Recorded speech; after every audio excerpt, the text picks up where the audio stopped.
Fox Sports. We are Baltimore. We are Arizona.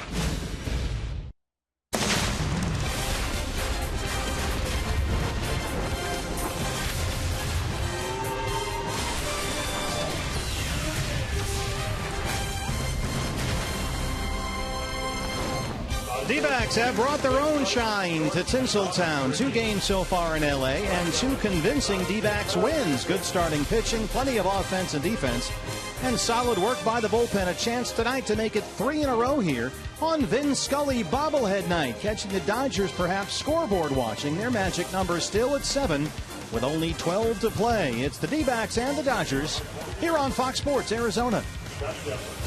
And good evening from Dodger Stadium. Welcome to the broadcast. Steve Berthune, Bob Brenly along the way. This is game 3 of 4, the D-backs and the Dodgers. Diamondbacks a chance to make it 3 in a row here. They've already caught a bit of a break earlier today when Zach Greinke, the Major League ERA leader, was scratched from his scheduled start tonight. So, Bob, instead it's Carlos Frias. Diamondbacks have seen Carlos Frias 3 times already this season. Mixed results. He can be hit. He's a guy that likes his fastball a lot, throws a cutter, a sinker, a four-seamer, a changeup, a slider.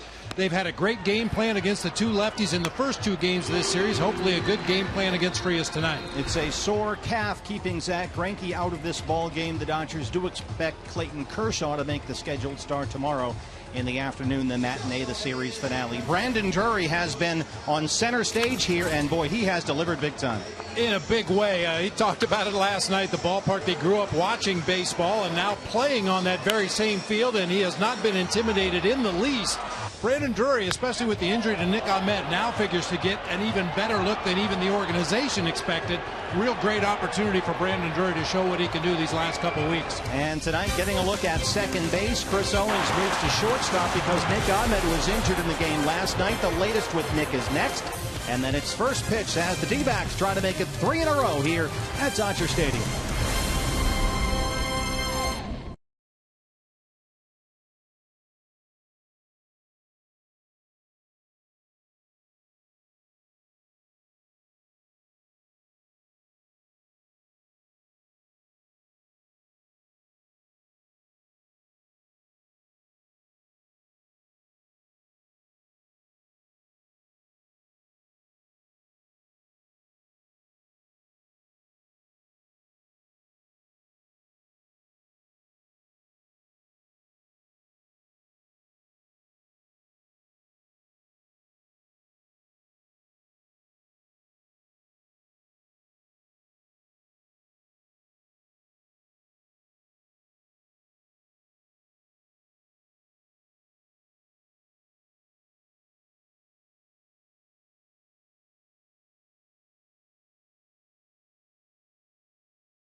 Brought to you in part by Cox Gigablast. How will you live the gig life? by Lone Butte Casino. You're in for more winning moments at Lone Butte Casino. And by Jack in the Box. Taste the new spicy nacho chicken sandwich munchie meal tonight, only at Jack in the Box. Our exclusive coverage of Diamondbacks baseball continues from Dodgers Stadium. It's game 3 of 4. Dodgers and Diamondbacks coming up in just a bit here at Fox Sports Arizona. I'm Todd Walsh inside the Arizona Diamondbacks dugout. Game 2's victory almost came at a significant price for the Diamondbacks in their infield. We'll take you back to the bottom of the 7th inning last night. And look at Nick Ahmed, full body extension on the force out at second base off the bat of Alex Guerrero. That's the kind of play we have seen from the Diamondbacks, that kind of commitment throughout the course of the last few games. But as Nick Ahmed said to his manager, Chip Hale, I can't move. He left the game, and afterwards there was some concern how bad it was. Chip Hale with an update earlier today. He's doing better today. Obviously we took him out of the game due to a lower back issue. They did x-rays. Everything was good on the x-rays, and no need to do an MRI at this point. He was moving around a lot better than he was last night, and he's going to get treatment today, probably unavailable today and probably tomorrow, and we'll see how he is this weekend. The best part, the Diamondbacks turned a crucial double play after that. Chris Owings at shortstop, as he told me earlier today, he knew the ball was coming to him because that's what baseball always does. The ball will find you in a moment of high stress, and that was the story. So here we go.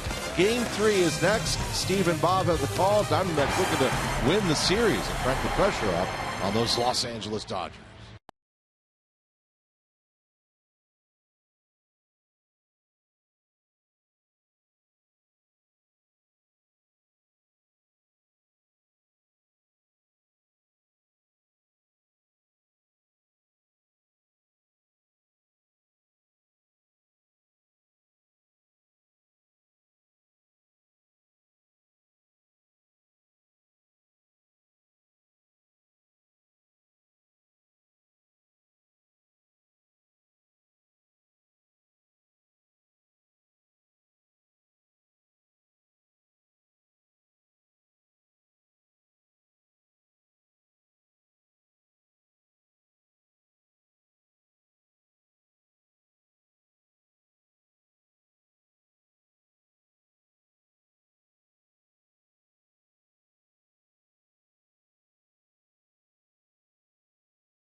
Win here tonight with Zach Greinke a scratch earlier today as the Dodgers starting pitcher. So your LA Arizona Ford starting pitcher is Carlos Frias, the 25-year-old right-hander from the Dominican Republic, a replacement for Greinke. Here's Chip Hale. It's going to be a good battle for us. He keeps the ball down. We got to get him up just like the rest of these guys, but he's got a much harder fastball than the two lefties we faced, and it'll be, like I said, it'll be a nice matchup for us because we have had our hard times with him, and it's always good for our hitters to see if we can make an adjustment.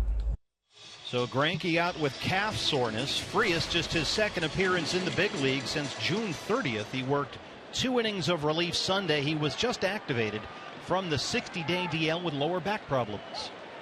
As I mentioned before, throws a lot of fastballs. 2-seam sinker, a cutter, a 4-seamer up in the zone in the high 90s. Ender Inciarte, first pitch swinging, flies out to Van Slyke left. One pitch, one out for Frias. And you heard Chip talk about the game plan against Frias, very similar to the two lefties we faced in game 1 and 2. Although Frias throws a little bit harder, you still want to try to make him get the ball up, something up around the belt or even higher. And as Chip told the guys in the first game of this series, I don't care if you chase a pitch up out of the strike zone. Be ready to hit pitches that are up. Yeah, Frias, when he's most effective, is a very good ground ball pitcher. This is not a guy who puts up big strikeout totals. Keeps it on the ground. Chris Owings moves over to shortstop with Nick Ahmed injured, and there's strike one. So CO at short, no Ahmed tonight, likely tomorrow as well. We heard Chip say they'll see how Nick is doing for the weekend at San Diego. And Chip told us today when he went out to the mound last night after Nick made that sensational play at shortstop, he was out there to talk up Andrew Chafin about their approach to the next hitter, and Chip said he was shocked when Nick told him he couldn't move, because from the dugout it looked to Chip as if there was really no signs that Nick wasn't moving well. Well, as he walked off the field, he looked like a car that had been knocked out of line. And then on crutches on the way into the Dodger clubhouse, but doing much better today, we are told. Owings flies out to Ethier. And there are the first two outs of the ball game. The lineup for Chip Hale's D-backs today. Ender Inciarte leading it off out in right field. Chris Owings at short tonight. A.J. Pollock in the 3-hole. He'll be out in center field. Paul Goldschmidt cleaning up at first base. David Peralta in left field. Jared Saltalamacchia doing the catching. Jake Lamb at third. Brandon Drury at second base, and Chase Anderson on the mound. So Owings at short, a chance to see more of Brandon Drury as a second baseman. We've seen him mostly at third base so far. And here's AJ, fifth in the league at 321. Now with 18 homers and 70 RBIs.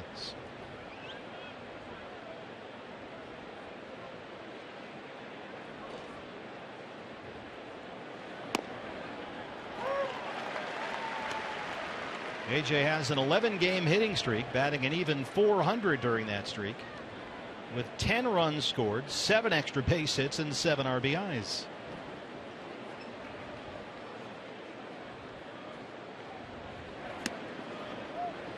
Got his 18th home run of the year last night as it bounced off the very top of the wall in center and went over.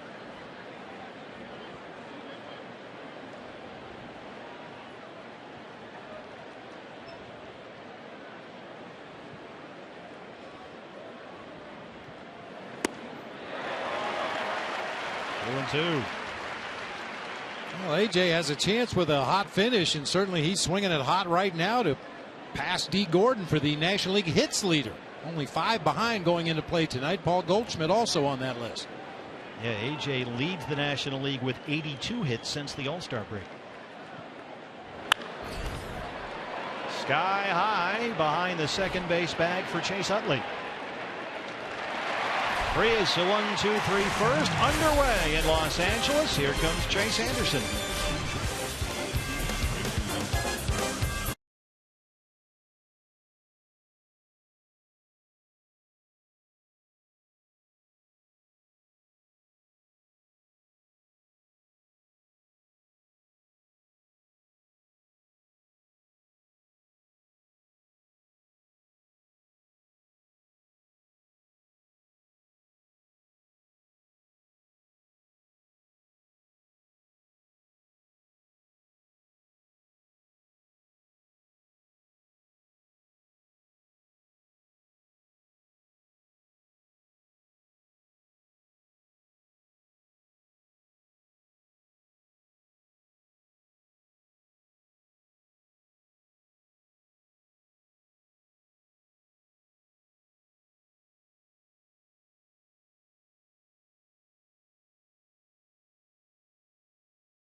For the Diamondbacks tonight is Chase Anderson. It's his 26th start and his first appearance since September 8th, which was just over 2 weeks ago, so he's been a little rusty. He threw a simulated game in the bullpen in San Francisco. Here is Chase on Chase. Get on that mound in uniform, facing our hitters, pretty good. Some of the younger guys. It's good to see lefties, righties in there, but just kind of get a feel down the slope and get all my pitches working again, and throwing a little bit of cutter now. Just kind of work that in and just see how it feels, but mainly just to face hitters and try to throw the fastball in and out and keep the ball down. Chase outstanding for much of the first half of the year. He has struggled since the middle of June when that ERA was at 2.82. It's now up over 4.5 for the year. And that sim game, I think that's really important for a pitcher like Chase Anderson, to get hitters in there, guys with bats that are actually going to try to hit the ball. You can throw as many side sessions as you want, but with no batter standing in the box. Chase Utley, high and deep right center field, and that ball is gone. Chase on Chase, and it's 1-0 Dodgers.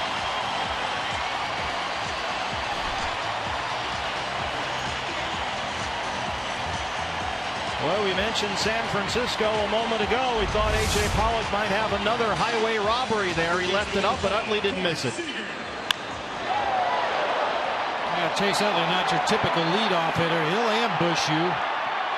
A.J. just misses once again after making that sensational catch in San Francisco. He's had 2 near misses out here in Dodger Stadium. Both of them off the glove. Yep. Unbelievable. So Utley has his 8th, and quickly it's 1-0 L.A. The rookie Corey Seager, who's at third base tonight. A little different look. One more look at A.J. Pollock. Oh, man.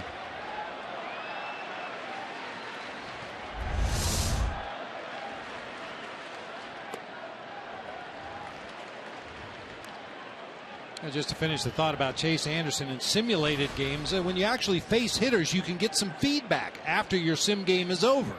How did my sinker look? How did my changeup look? Am I tipping any of my pitches? The lazy fly ball out to left field for David Peralta. Of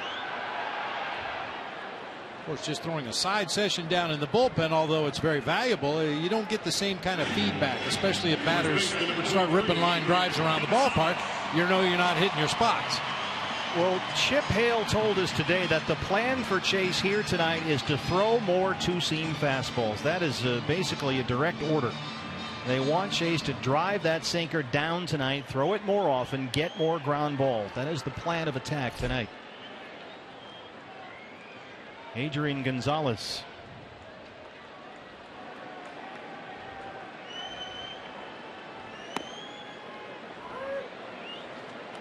Marvin Hudson is our plate umpire. Gonzalez, 279 and 28 home runs. That 28th homer came in his first at bat in this series on Monday. And he has already surpassed his home run total from all of last year.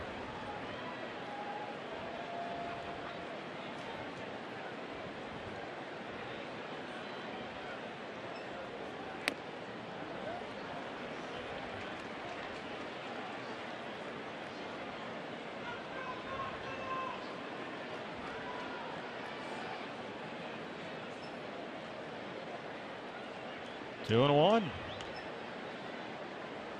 Diamondbacks overload the right-hand side against Gonzalez. That missed. It's 3 balls and a strike. That was the 7th leadoff homer this year for Los Angeles and the first of Chase Utley's career. 3 strikes right there. Yeah, that's perfect location right there. That's exactly where you want to have it. Come on, Marvin. He lost him. Yeah, that location was tremendous. Here's the lineup for Don Mattingly's L.A. Dodgers. Mattingly wears number 8 in honor of the late great Yogi Berra, so this is a tough day for him. Definitely is a tough day for all baseball fans. Chase Utley leading off at second base. Corey Seager at third base, rather. Adrian Gonzalez at first. Andre Ethier in right field. Yasmani Grandal doing the catching.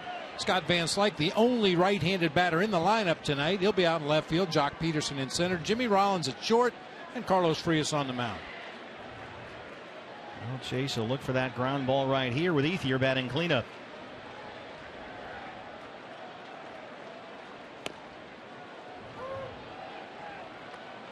Ethier 294. He's got 13 home runs. Just 3 of those home runs coming since the All-Star break.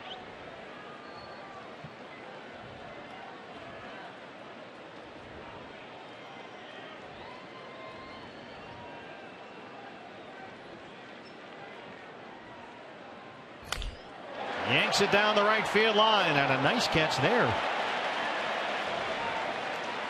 Nicely done. I believe that is our ball girl, BB, from last night. Yeah. She was on the other side of the field mixing up the Brandon Drury baseballs and doing the best she can. Pretty nice play. I know a lot of fans were asking, did you ever find the baseball? Because it was still a mystery when we went off the air last night. So I think Todd will have something on that over the course of the ball game. That was addressed on the Diamondback Live pregame show. 0-2 to Ethier.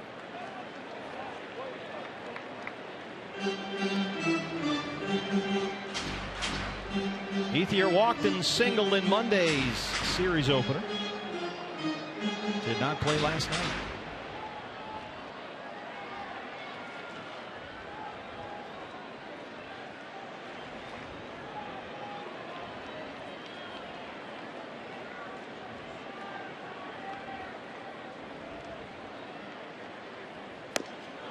Waves at that one. He gets Ethier to expand the zone, and Chase gets his first strikeout. A little different look to the Diamondbacks defensively. Our mid-first bank starting defense. An outfield will be comprised of David Peralta, A.J. Pollock, and Ender Inciarte left to right. Jake Lamb at third. Chris Owings at short. Brandon Drury at second base with Paul Goldschmidt at first. Jared Saltalamacchia doing the catching, and Chase Anderson on the mound.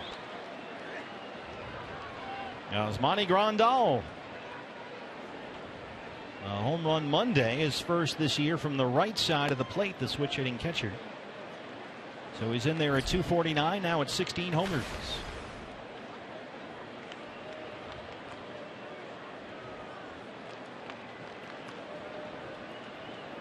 Battling a very painful left shoulder bruise that has really slowed down his second half of the year. Grandal 3 for 8 lifetime against Chase Anderson. All 3 hits left the ballpark. Chase behind 2-0. Shift is on again for the D-backs. Chris Owings, the shortstop, all by himself on the left-hand side. There's a strike, 2-1.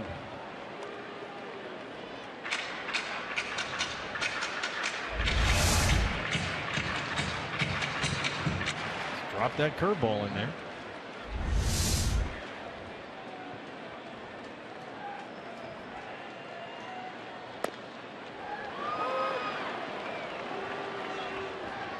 Two and two.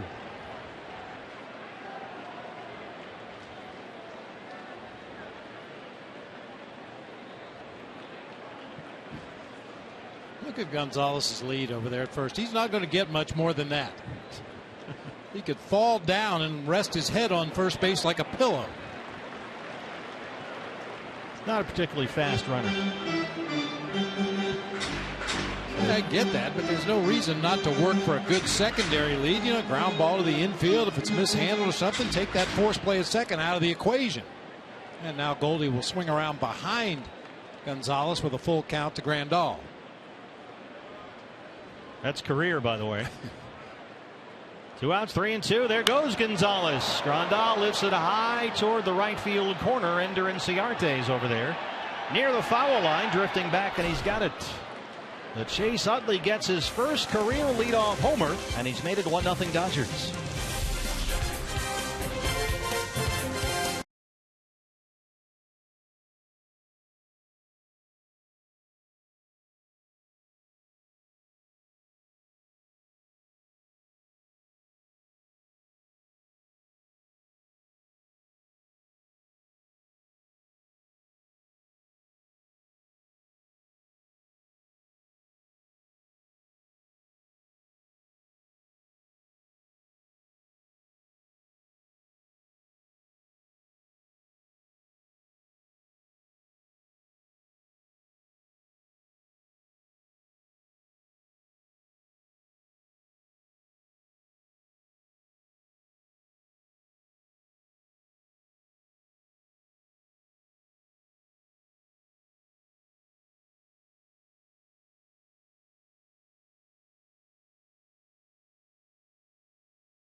The ball game tonight. Stay in line. A.J. Pollock in the 3 spot. Goldie moves down to the 4 spot. Each guy with back-to-back 2-hit games with that particular alignment. We like it. And let's try to silence the Death Star. Good Lord, I'm telling you. You know, Angel Stadium is about 30 miles from here. Goldie trying to hit it out there. Get out of here, and there it goes. Goodbye. He's done it again. Paul Goldschmidt continues to destroy Dodger Stadium. That's our best hope for Goldie to knock the Death Star over out there in center field. His 9th game in this ballpark this year. That's his 5th home run. Yeah, won each game of the series so far. Doesn't waste any time. Gets a pitch out over the plate and absolutely blasts it to right center field. Near the same area where Chase Utley's ball went out, but considerably farther into the bleachers. He is now 16 for 33 at Dodger Stadium this year. 3 doubles, 5 homers, 7 RBIs. David Peralta.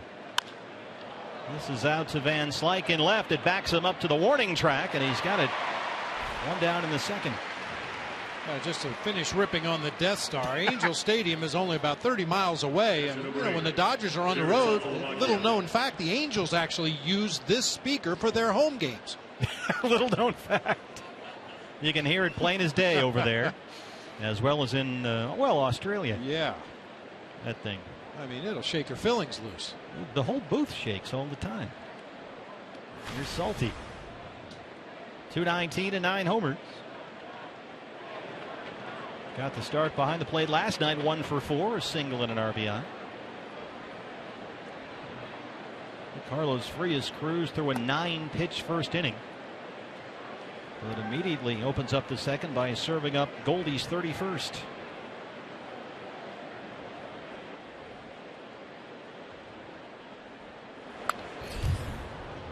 I thought Salty did a real nice job with Robbie Ray in the bullpen last night. Of course, Robbie Ray had some of the best stuff we've seen him throw as a member of the Diamondbacks, but I thought Salty had some good fingers working last night. Nice sequences. We talked about how important that is for the catcher to kind of guide Robbie Ray, especially with his mix of pitches. Long run for Rollins from shortstop. He'll yield to Van Slyke. Take a look at the Dodgers around Carlos Frias, mid-first bank, starting defense for LA. Scott Van Slyke's been busy in left field this inning. Jock Peterson in center, Andre Ethier in right. Corey Seager moves over to third base tonight with Jimmy Rollins back in the lineup. Been nursing a sprained index finger on his throwing hand. Chase Utley at second base, Adrian Gonzalez at first, Yasmani Grandal catching, and right-hander Carlos Frias on the mound. Finally get a look at Jake Lamb in this series. After the Dodgers had left-hand starters in the first 2 games of this set. Diamondbacks had one last night, and Robbie Ray. Bob, I thought you nailed it last night when you said conviction. That was the best word to describe Robbie Ray. He looked like a different guy out there last night. Just a lot of confidence in his body language and his pace. Was working quickly, getting the ball back, getting back up on the mound. I think, you know, even pitchers, sometimes they're not the quickest on the uptake, but even Robbie realized last night, this is good stuff. I've got good stuff. I'm going to go after these guys, and it really showed. If he could just adopt that attitude all the time, the Diamondbacks would really have something. That missed somewhere. Frias thought he had it. It's a ball and 2 strikes. Marvin Hudson back there. Let's have a look. Trying to sneak it in the front door. Just missed.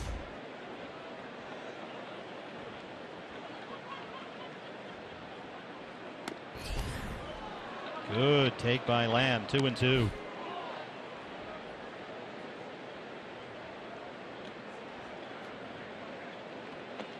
All kinds of room in right center field. Peterson in center, shaded over toward left.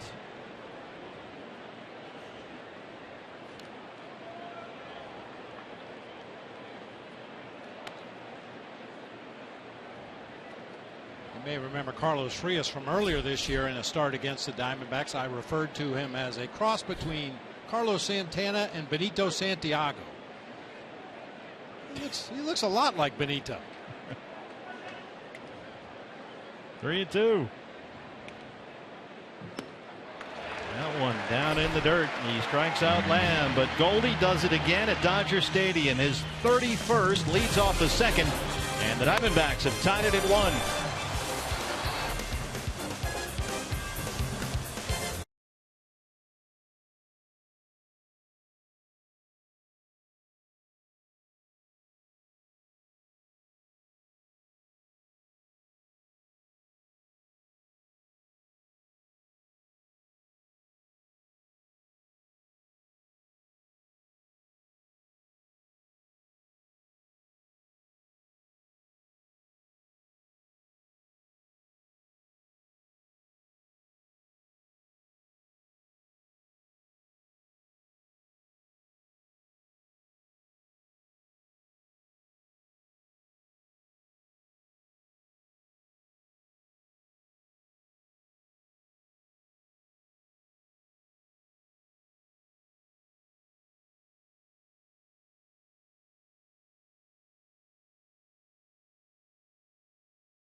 Now through September 29th, their Arizona Tire Pros is giving away 4 tires, free oil changes for a year, and an Apple iPad. You can register in-store or online at ArizonaTirePros.com for your chance to win with the pros. Scott Van Slyke leads off the LA second.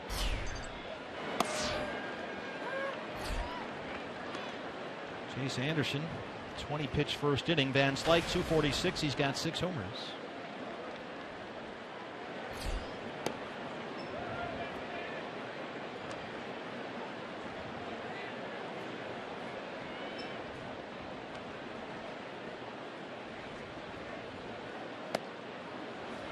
Tied him up inside that time. A ball and 2 strikes.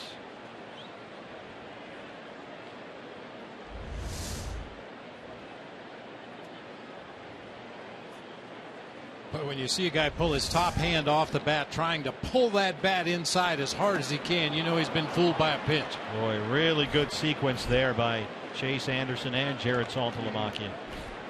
Couple of bad swings by Van Slyke. One-handed swing on a pitch off the plate inside, and then a one-handed swing on a pitch in the dirt away. Well, here's a guy that takes a lot of bad swings and misses. It's the rookie Jock Peterson, hitting just .217 on the year. He was 0 for 2 Monday, did not play last night.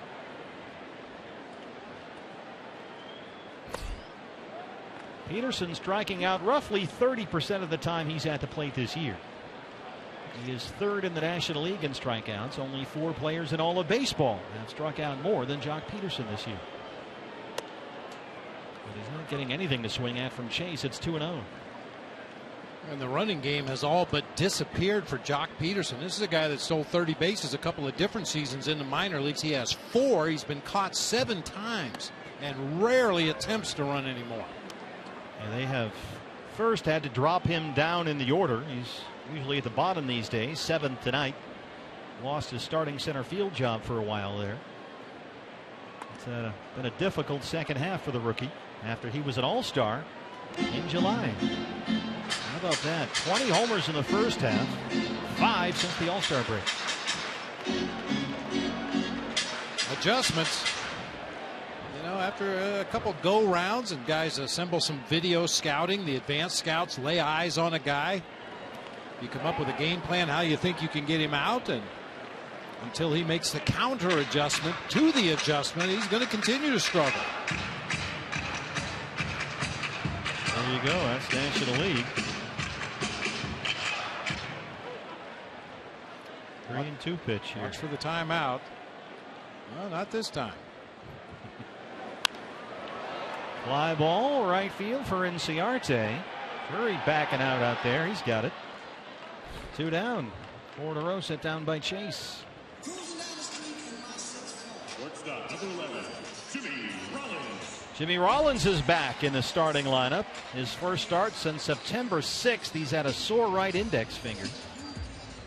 And over the last 2 weeks or so has had only 3 at-bats. And he's batting 8 tonight, .219. He's got 13 homers. That former Philly middle infield reunited here in blue tonight. Utley at second and Rollins at short.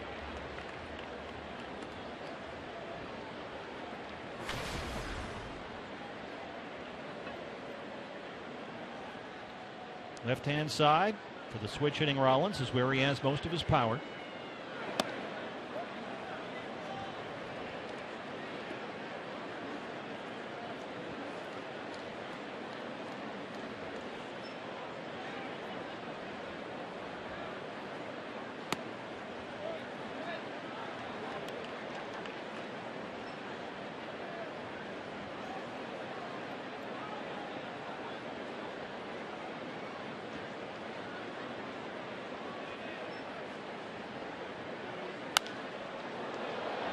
Chase Anderson dropped into this start tonight, essentially taking Ruby De La Rosa's turn in the rotation. Ruby, let's face it, a struggle against the Dodgers this year, so he'll get some extra rest.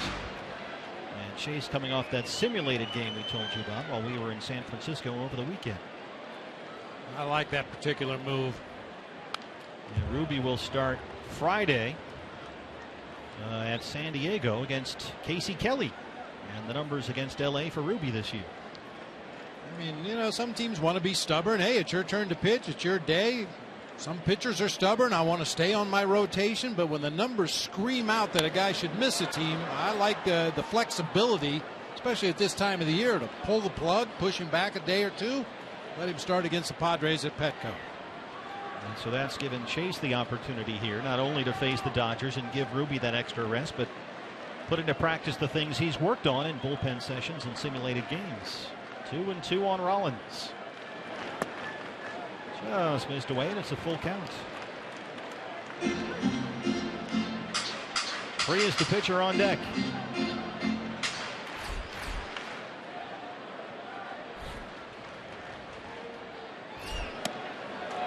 Lost him. Second walk issued by Chase Anderson.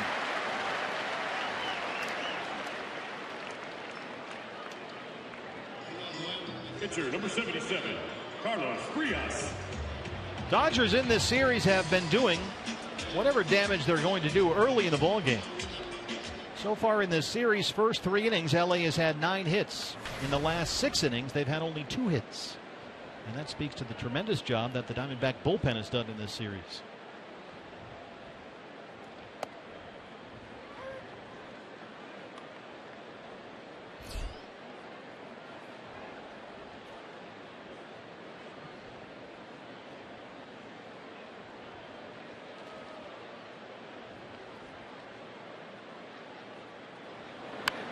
Pops up the bunt, right back to the mound. Chase Anderson gets through the second inning. We are tied 1-1, D-backs and the Dodgers. Here's what's next, brought to you by CenturyLink. Brandon Drury, the rookie, his first big league homer here last night. He'll lead off the Arizona third.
Arizona third. 5 for 9 in the series so far. He's had quite a week. A double, a homer, 4 RBIs. Now there is the Dodger ball girl, who last night was working the left field line. And when the fan, we believe, threw the actual baseball in. We're pretty sure, we looked at the tape, it wasn't a decoy, we believe. But it got into that bucket. And then it was a matter of finding which one was the correct baseball. And the search is ongoing.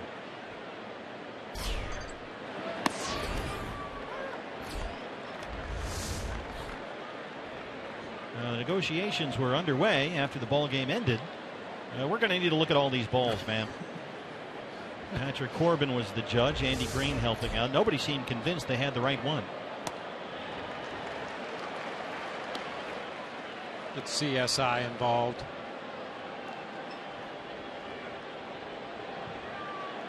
So Brandon now over 300 at 303 with 6 RBIs.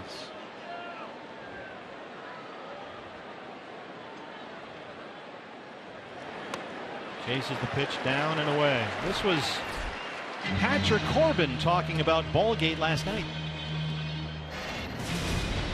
I saw the girl out there put a ball in the bucket and then pick it up and set it back down, and then threw another one in. So I just wanted to look at it, and it didn't seem like that was a game ball. There's some grass spots on there, and wasn't really rubbed up like a game. That's the key to me. Yeah. No Delaware River mud on those 2 balls, right? Yeah. So I don't know. Hopefully they found it. Steve, let's bring in our intrepid reporter. How is the search? It's ongoing. A little concerned. I feel bad for Drury. I understand that there is some sort of a seminar earlier today demonstrating to the people that have the buckets with the balls the difference between a game ball and a batting practice ball. Seriously? Ball. Are you making that up? I heard that. Somebody said. It really did become a D-back CSI. Yeah. You're looking for mud. You're looking for grass stains. I will tell you, on one of the base, well, first of all, neither one of them were rubbed down. There's no doubt in my mind. Although, I don't think you, of all people, should be using the word rub down today. I don't even want to get after to that. what happened I'm today. out of here. Hey, listen, I got to run. You guys have a good day. I was shocked and appalled. So was I. Well, it didn't look like it from the photos, because yesterday you were eating Tommy Lasorda's cake. Yeah. And today, I'm dying. You're getting a rub down from Ryan DePanfilo. I'm not getting a rub down. I'm getting. What's next? One of those mud masks?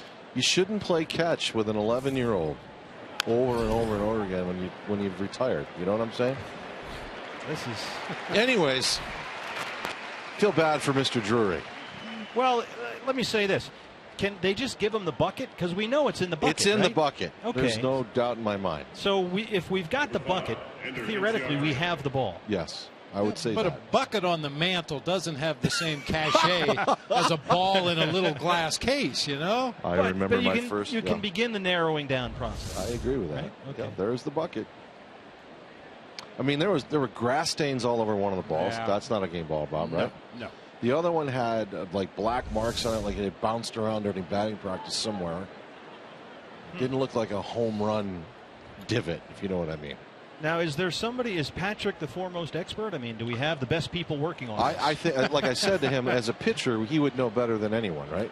That's a good point, because pitchers are very fussy about the condition of baseball. I mean, he went right to it. Did you see that in the dugout? Yeah, he was just curiosity killed the cat. I just, again, I feel bad. Well, I feel bad because I'm probably holding you up. You must have a manicure scheduled or a pedicure.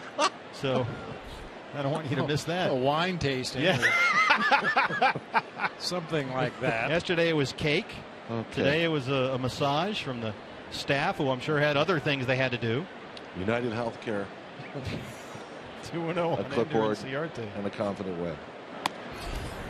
Yeah, now, Nick Ahmed didn't miss any of his treatments today because you were in there getting treated, did he? No. Now I know why he's not in the lineup tonight. I know where I stand on the totem pole of life, Bob. I always have. And I don't know. It looks bottom. from here like you're standing pretty high. Yeah, no, it hurt. That hurts. Should we get Jody on a plane? I mean, usually when players get hurt, you call down to the minor leagues. Hey, send us up here. I'm here for you. Okay. Yeah, because we're only halfway through this trip, man. I mean, we got a whole nother 5 games. We're only halfway through this bit. That's the problem. Sadly for the people at home, that's true. No. Well, I don't know. I think L.A. has gone to your head. This glamorous lifestyle. There's day-old cake, by the way, if you're looking for something. Everything. How come everything you try to sell is used? Hey, I can get you a deal on some used cake. Did you move the Vin bobblehead? Have you ever been to Rochester, New York? Do you have any idea? Sadly, yes. Yeah, okay. I have. Oh, yeah. I spent a week there one afternoon, as the old line goes. Okay. Did you move the Vin bobblehead? Not yet. The response truly has been overwhelming on Twitter. That's actually what I was just doing when I was so rudely interrupted to embarrass myself for the rest of my life. But the whole bit was, give me 140 characters or less why I should give the bobblehead to you, and I'll tell you what, you have a Vin Scully bobblehead to give away, and that's a hot commodity. And even Diamondbacks fans who are tweeting me are saying, Stephen and Bob, I know you appreciate this. I hate the Dodgers, but ... Vin. Well, the new Vin bobbleheads, 40,000 of them were handed out here tonight. Actually, 39,999. Did you get me one? I'm working on it. Oh, no. So you bury me. You run me over with a truck. Can't feel my thumb. Well, I'm getting my thumb worked on to do my pregame show. You were talking to the man yesterday. We had him on the D-backs podcast today, Vin. We recorded an interview with Vin that'll be posted soon online, probably by the end of the road trip. But, I mean, that's a hot item, man. Yeah. Vin is Vin. Some people are above the fray, and he certainly is one of those. With the rainbow background on the bottom, it's a very special item. Which I'm sure in 5 years you'll be trying to give away for half price. And there is Vin working just to our right here. And he told us on the D-backs podcast today that he will be back next year, and that will be it, definitively. He is done. He told us he is done after next season. And Dick Edinburgh just announced he's done after next year as well. Some great ones. It's a great at-bat by Ender Inciarte. A fly ball toward the right field corner. Ethier drifting near the line. Well, we don't have the baseball exactly. We do have the bucket, and that is the latest here on Ballgate. It's in there somewhere. Meanwhile, book Todd another massage.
We are back at Dodger Stadium. Steve Berthune, Bob Brentley, and Todd Walsh with you. Only 2 hits in the ball game. Chase Utley, a leadoff homer in the bottom of the first. Goldie, a homer to lead off the second. And it's 1-1 as we start the home half of the third with Chase Utley, who looks at strike one. Utley's homer, the 4th leadoff home run for the Dodgers this month, and all 4 by different players. They had Ruggiano and Schebler in Anaheim at the beginning of the month. Carl Crawford at Chase Field the last time we saw the Dodgers, and Chase Utley here tonight. Chase Anderson ahead 0-2. So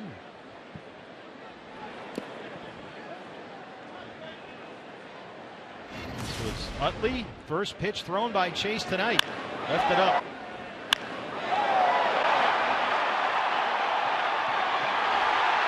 Just off the glove of A.J. Pollock in right center. So close.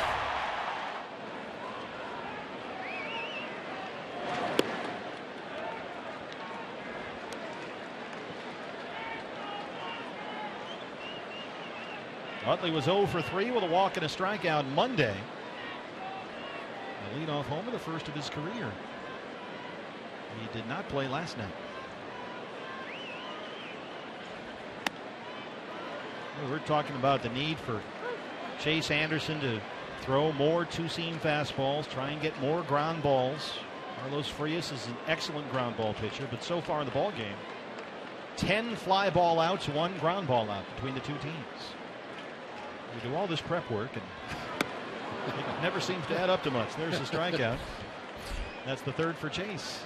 Yeah, ultimately they have to go down the field to actually play the game. Number 5, Corey Seager. Great location for that changeup, but got away with it that time, down and into Chase Utley. Got Chase Anderson on the mound, Chase Utley in the batter's box. You got 2 AJs in this series, Pollock and Ellis. Got 2 Yasmanis, Grandal and Tomas. Chaos. Wow. And 1 Seager, Corey Seager, whose brother Kyle is an all-star third baseman in Seattle. This is the younger brother, Corey, 21 years old, and off to a tremendous start to his big league career. He flied out his first time up. 1 for 7 in the series.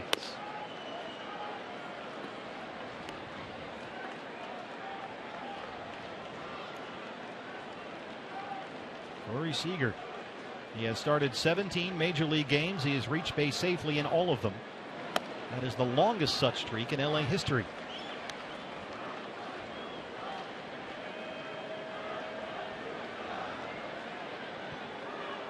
The only time he reached in the ball game last night, an intentional walk in his first at bat of the ball game.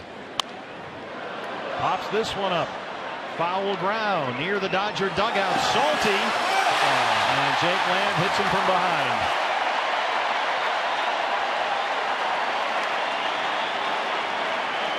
Bob, it seems like those balls, if you're the catcher, always spin back toward the field. Yeah, they always work their way back toward the field, and as a catcher, you're taught to go after everything until you hear somebody call you off. And believe me, catchers listen for people to call them off a play like this. Salty got leather on it. Contact wasn't made until after he missed the ball right there. So Seager lives on 2-2. Chase now at 50 pitches.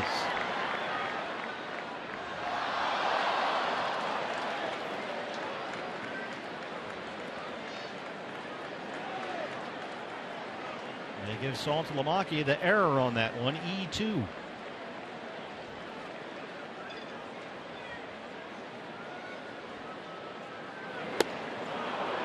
Chase humps it up at 94, gets Seager to chase that one.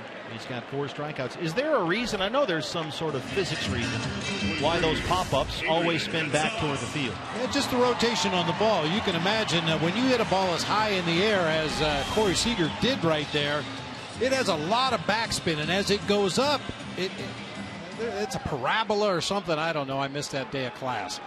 But it starts to go back toward the backstop, and then as it comes down, because of the rotation on the ball, it will spin back toward the field.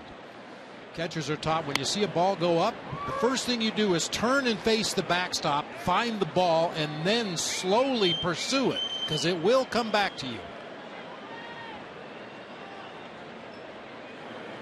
Adrian Gonzalez walked his first time up, so I imagine it's a lot harder play than it looks. Oh, yeah, it can be. I mean, you know, over the years, a guy like Jared Saltalamacchia, he's probably caught about 100,000 pop-ups behind home plate, either off a pitching machine or off a coach's bat. And it becomes second nature, you know, just like a right fielder knows how to read the English on a ball coming off the bat of a righty or a lefty.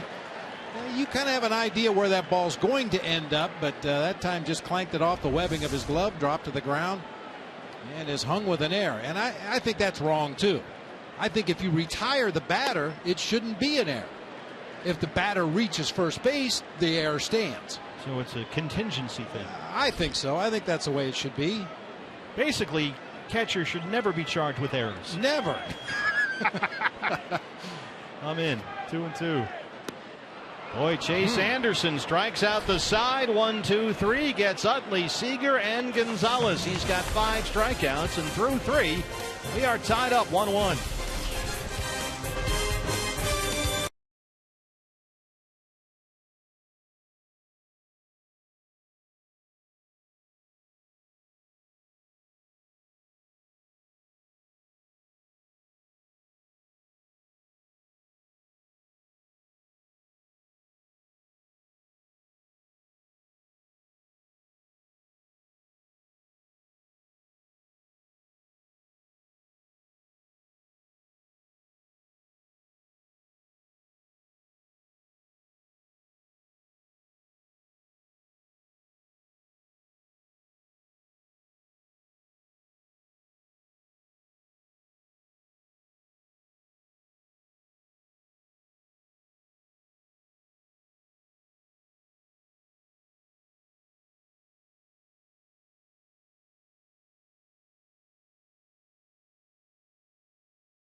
Three veteran umpires on this crew. Marvin Hudson, the plate umpire, and Hunter Wendelstedt, the crew chief at third, along with second base umpire Bob Davidson, got together over by third base and huddled up after Chip Hale and Andy Green were talking to Hudson.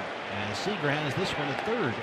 Hard to say what it was about, but whatever Chip asked or brought up was discussed by all the veteran umps on this crew. Yeah, not really sure what that's about. And then Andy Green, as he took his position down at that third base coach's box, immediately went over to Hunter Wendelstedt as well to talk to him for a moment. I'm not sure what's going on. We'll try to keep an eye on it, see if we can figure it out. So Owings grounds out to lead off the fourth. That's 7 straight retired by Carlos Frias, and here's A.J. Pollock. This is what it looked like during the commercial break. There's Marvin Hudson, the plate umpire. Wendelstedt, the third base umpire, is the crew chief. And Bob Davidson in there as well. Marvin's asking Hunter Wendelstedt, do you think I could get one of those Vin Scully bobblehead dolls? Tell you what, they're going fast. So a little roller to Utley at second.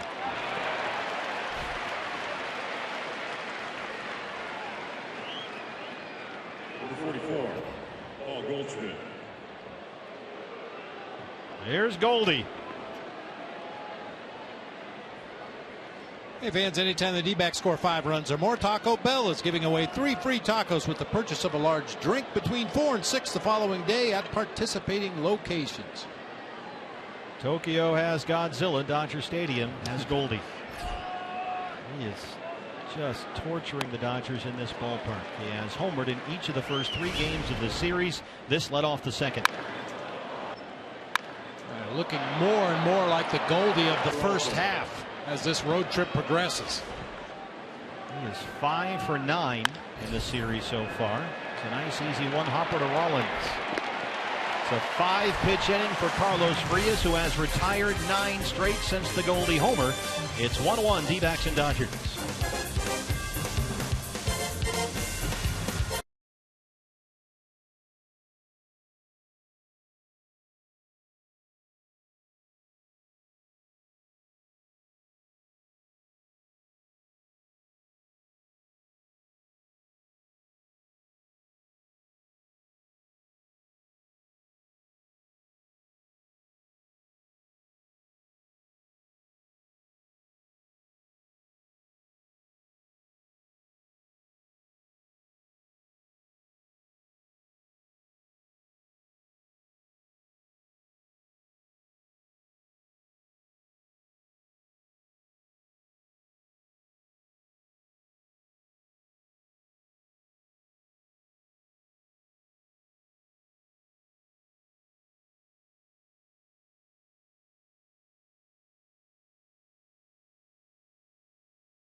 is coming down to the wire, starting on Fox. A battle for control of the NL wild card. A big one, Pirates and Cubs. And then the Brew Crew take on the Central leaders, the Cardinals, in a game you can see only on FS1. Coverage starts Saturday at 9:30 and continues at 3:30 on Fox and FS1. Giants of San Diego again tonight. Jake Peavy against Andrew Kashner in that ball game. Dodgers' magic number for clinching the NL West still sitting just where it was when the D-backs arrived here in town. It's stuck at 7 with now only 12 to play. And LA begins tonight leading the Giants by 6 atop the NL West.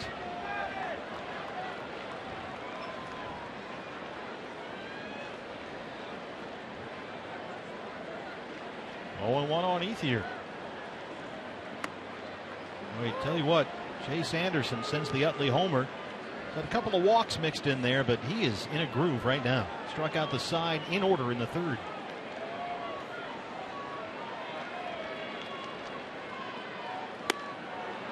Four straight strikeouts for Chase. He's got Utley, Seager, Gonzalez, and Ethier. 1 down in the 4th.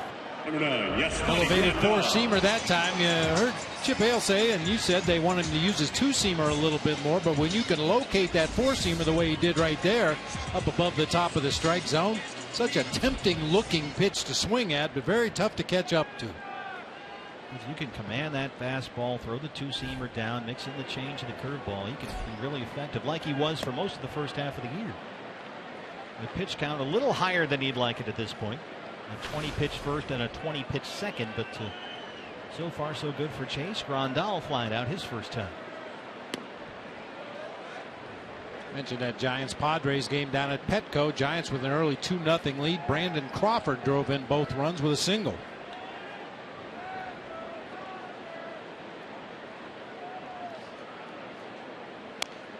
There is no, this is always a subjective thing, but in watching the first 2 games of this series, and granted they were blowout wins. I mean, the Dodgers last night had only 3 hits. They lost 8-0. They lost 8-4 Monday, had only 8 hits in the ball game. But there is no sense of urgency at all that you can see or speak of on the part of the Dodgers.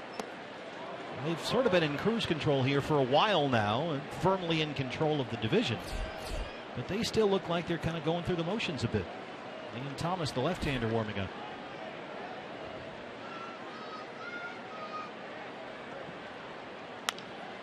Rondell flips it the other way. Don Mattingly was talking about that after the ball game last night. He said, look, this is a veteran group. They don't need to be yelled at. I don't need to turn over any water coolers or anything. They know what's at stake. They're professionals, and he's not going to go crazy. He says they will right the ship, but sort of drifting off course here a bit lately. Chase Anderson, 5 straight strikeouts. He's got 7 in the ball game. Number 33, Scott Van Slyke. Take a look at the DirecTV National League West standings. As we said, Dodgers, the magic number is 7 with 12 to play. Giants are 6 back. Chase Anderson, 7 strikeouts, 5 in a row. Can he strike out the side in order, back-to-back innings? 0-1 on Van Slyke, who struck out his first time up. He got carved up pretty good in that first at bat, and first pitch of his second at bat of the ball game, right in on his knuckles again.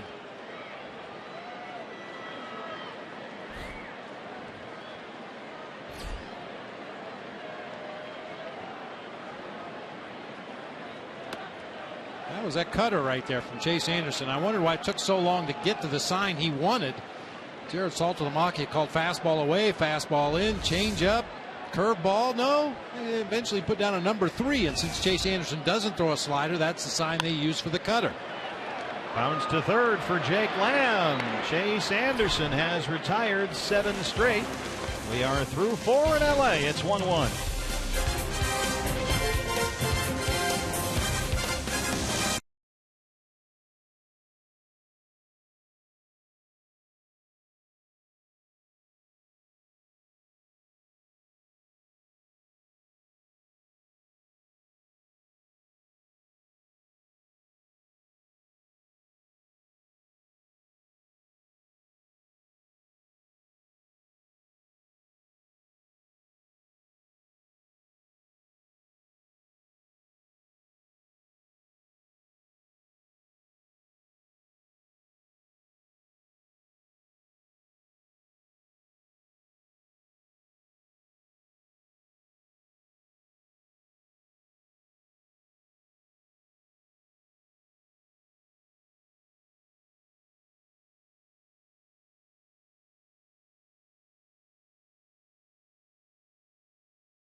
Dealer, where you'll get more standard features for less money.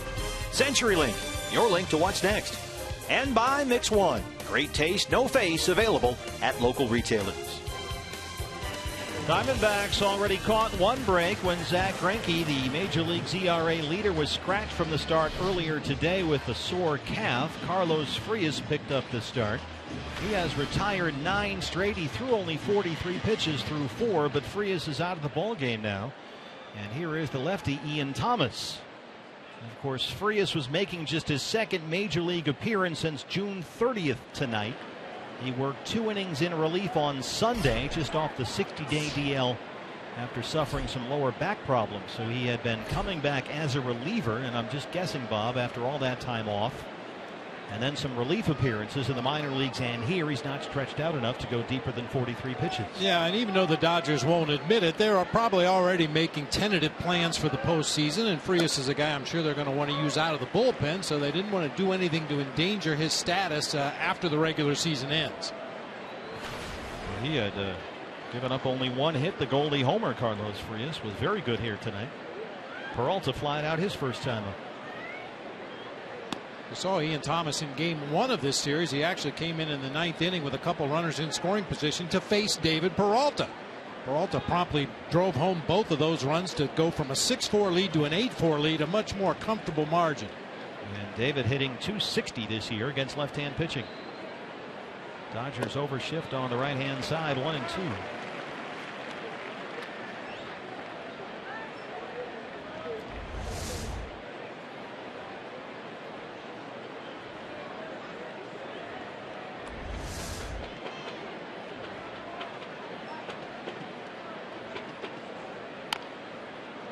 David began the ball game 7th in the National League in hitting. Now 3 for 7 in the series with the 2 RBIs.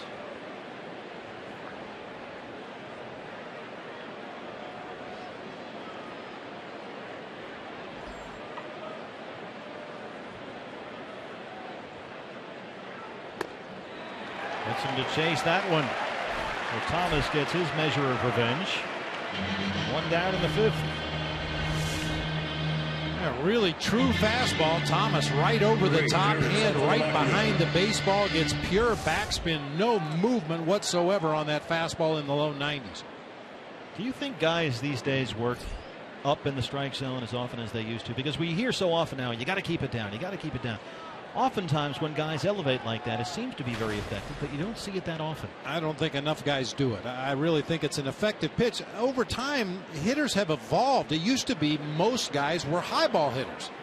You wanted something belt high or a little bit above that you could get in the air to the outfield, but over time, the strike zone became more horizontal rather than vertical, so pitchers stopped throwing to the top of the zone. Hitters started to become better low ball hitters because that's all they were seeing. Pitches down, down, down.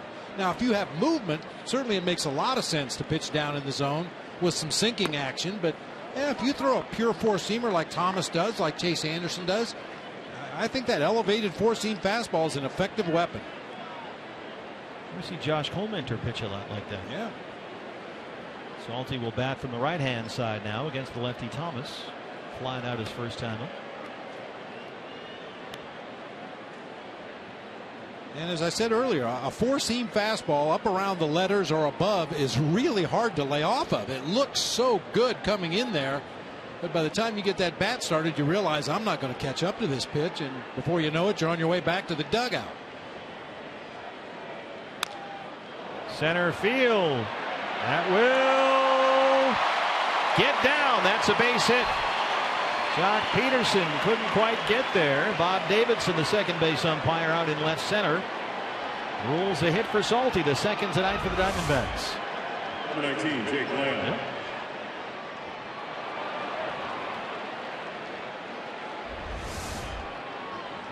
That's the first base runner for the Diamondbacks. Goldie had the only hit in the game, and it left the ballpark, but both pitchers have thrown every delivery out of a stretch. Right.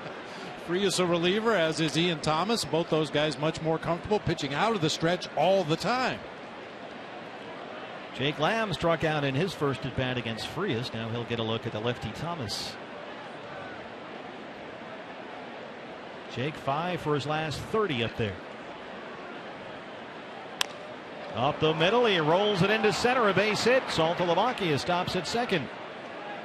A pair of one-out singles for the Diamondbacks in the 5th.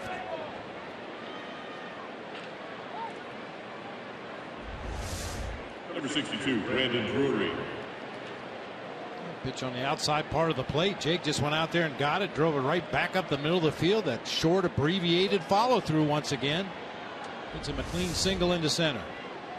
Well, Brandon Drury last night hit his first big league homer off the lefty Liberatore. And he's in there against the lefty Thomas right now. 2 on, 1 out. He struck out in his first at bat against Frias. Brandon 5 for 10 in the series.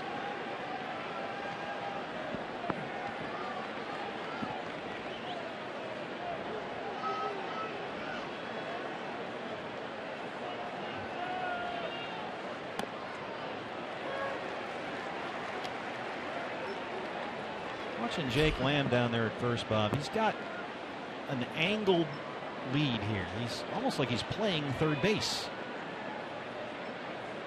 Look at that. He just wants to get a look at Adrian Gonzalez out of his peripheral vision as he takes his lead over there to make sure the Dodger first baseman doesn't try to sneak in behind him. The 0-1. That is hard to third. Seager, Utley, they roll it. Thomas gets the double play ball from the rookie Drury, and will go to the home half of the 5th. Still tied at 1.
At 1, Chase Utley a leadoff homer for LA. Goldie a homer to lead off the second.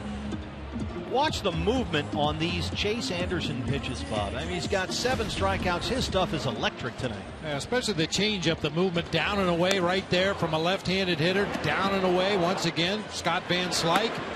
Another good changeup. Elevated fastball that time. Another changeup.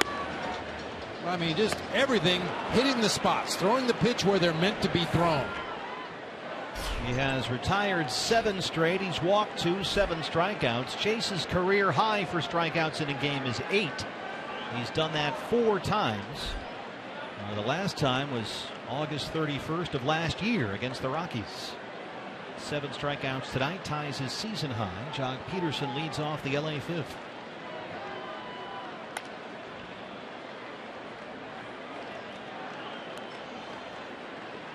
Peterson popped up in his first at bat.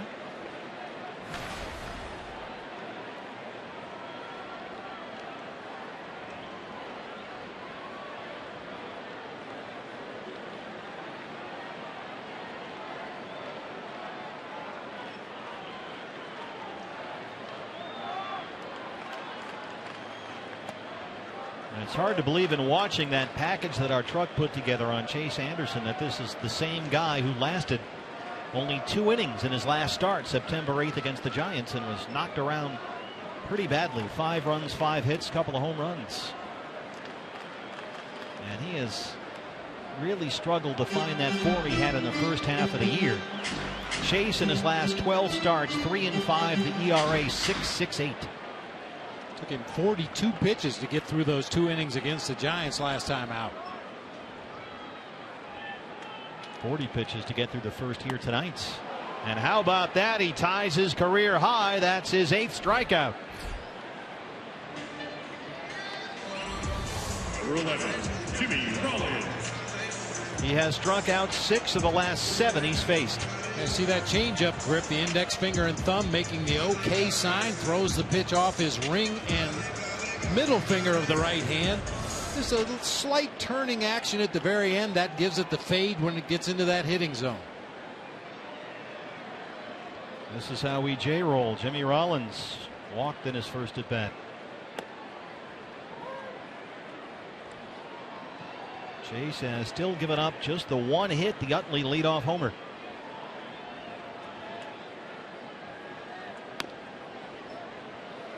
Now, Chase Anderson occasionally can fall in love with his off-speed stuff. He's got a really good straight changeup. We know that his curveball at times can be a valuable weapon, but throwing more fastballs tonight. 75 pitches, 45 strikes, 1-2 on Rollins.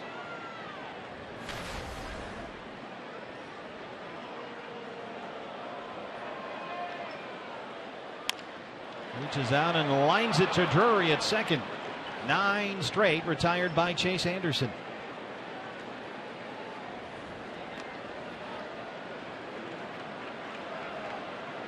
Well, here's the pitcher's spot. We've already seen Thomas take over for Frias, and so Alex Guerrero will take the at-bat.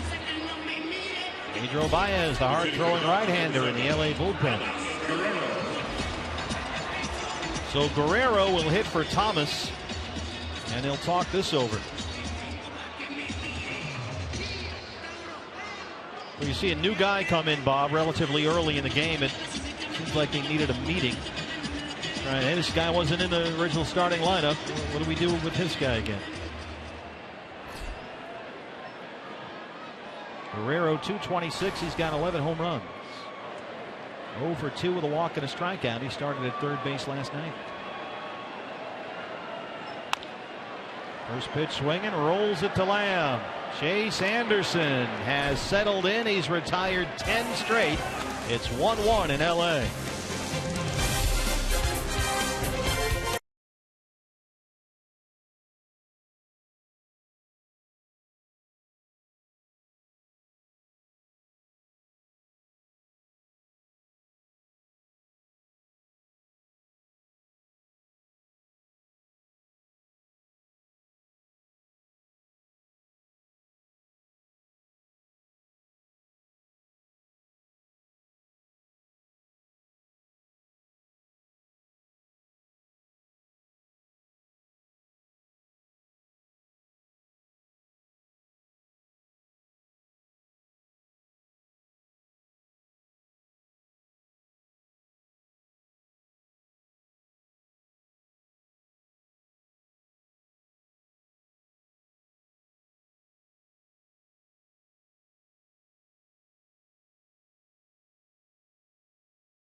1 ball game, Diamondbacks and Dodgers. Hey fans, celebrate Hispanic Heritage Day Saturday, October 3rd, presented by Budweiser.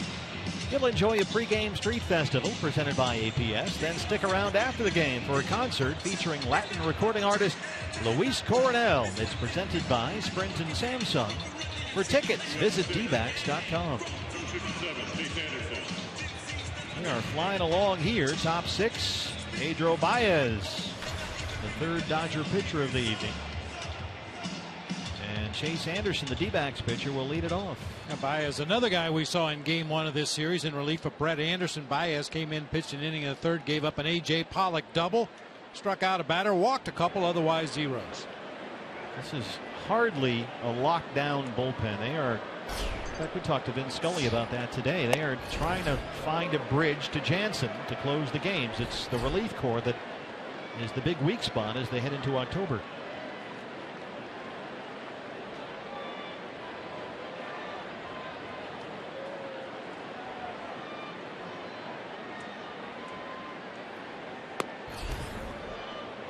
So more auditions. We talked about it the first 2 starts of this series. The lefties going Alex Wood and Brett Anderson.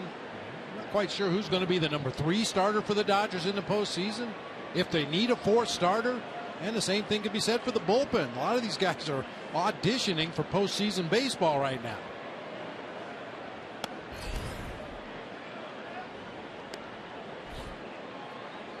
Angels just across town are making a move on the Astros for that 2nd AL wildcard spot just behind the Yankees. Angels won again, and Houston, and that final 3-game series of the year to close it out at Chase Field, those are going to be potentially do or die games for Houston. So that'll be a lot of fun. Sure hope so. That'll be fun. dbacks.com/tickets, your last chance to see the 2015 D-backs, who are really playing well right now. Those are going to be the 3 biggest games of the year for the Astros. So it will be a playoff-like atmosphere. D-backs so far 4-1 halfway through this 10-day, 10-game road trip. Look out. Right behind the D-back dugout. This is the updated look at the American League wildcard standings. And there you see the Twins are still in it in the AL Central. Angels are right there. Astros are hanging on by a thread. Their pitching has fallen apart a bit. They were swept by the Rangers a couple of weeks ago in a critical series. Chase looks at strike 3 from Baez. 1 down in the 6th.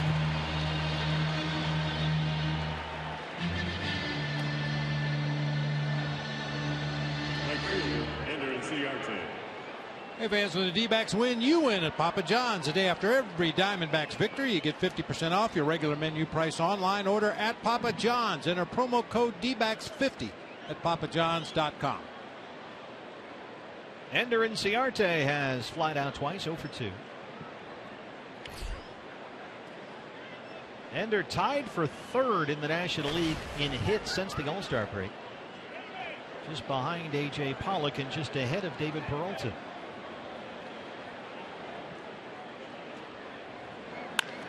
Hard on the ground and into right. A base hit for Inciarte. That's the 4th hit for the D-backs. Shortstop Chris Owings. Ender always has those corner infielders drawn in just a little bit in case he decides to bunt for a base hit, and this time he just pulls it through that hole on the right side of the field. You can see Gonzalez just standing a couple steps away from the bag over there at first. So add 1 more to the hit list for Ender Inciarte since the All-Star break. He's hitting .315 in the 2nd half. And he's a 1-out base runner for Chris Owings. CO 0 for 2.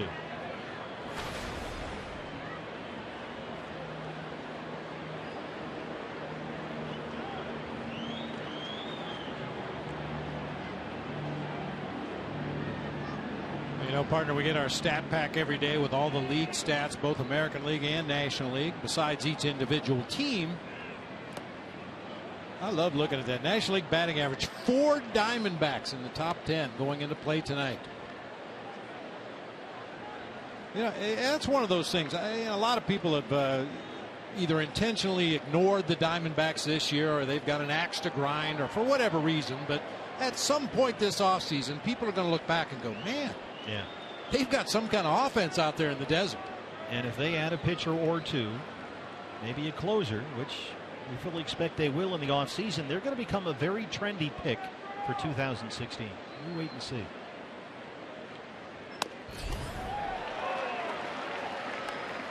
I mean, that doesn't always work out. Everyone was on the Seattle Mariners bandwagon. And the White Sox were supposed to be great this year as well. Doesn't always work out that way. The Miami Marlins were supposed to be the trendy team in the National League East this year. But you're looking at how the Diamondbacks are going about the reconstruction of the organization, and not just at the big league level, top to bottom. They're doing it the right way, and they're starting to garner the attention they deserve for that. Rick Sutcliffe, who's just to our left, Sut, the former great Cub pitcher and Dodger, working the game for the National Network tonight. He sent out on the Twitter the other day, Diamondbacks are his team to watch for in 2016. And everybody seems to have the same opinion. Love the way your team plays. They play great. They're fun to watch. They can hit. They run the bases. They play great defense. If they could get a pitcher or two, there's always the qualifier. Oh, yeah. They will be a team to watch next year.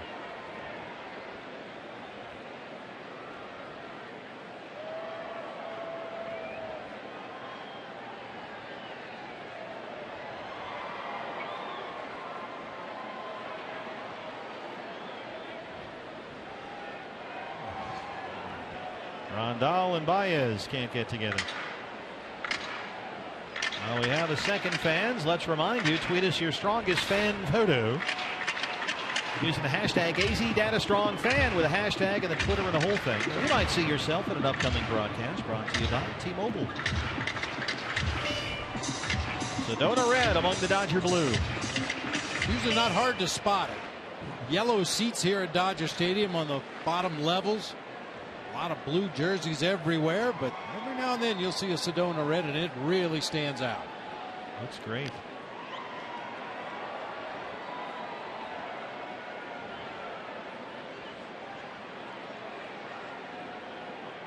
There was a gal wearing Sedona red on the kiss cam between innings, and she was thoroughly booed here at the ballpark.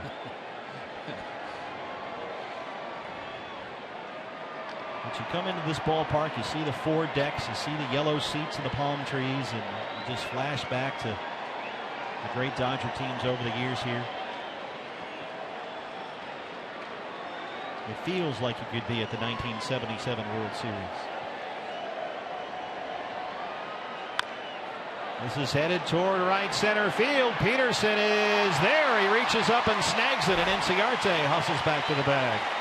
The rookie center fielder, Jock Peterson, and almost carried over his head. CO didn't take a real aggressive swing at that ball, but must have hit it right off the sweet spot, because that ball really carried out there toward the gap in right center. Peterson had to make an adjustment right at the end of the play to get to it. Well, speaking of hot hitters, A.J. Pollock, he's 0 for 2 tonight. He's got the 11-game hitting streak going. He leads the National League in base hits since the All-Star break. Batting .352 in the second half of the year.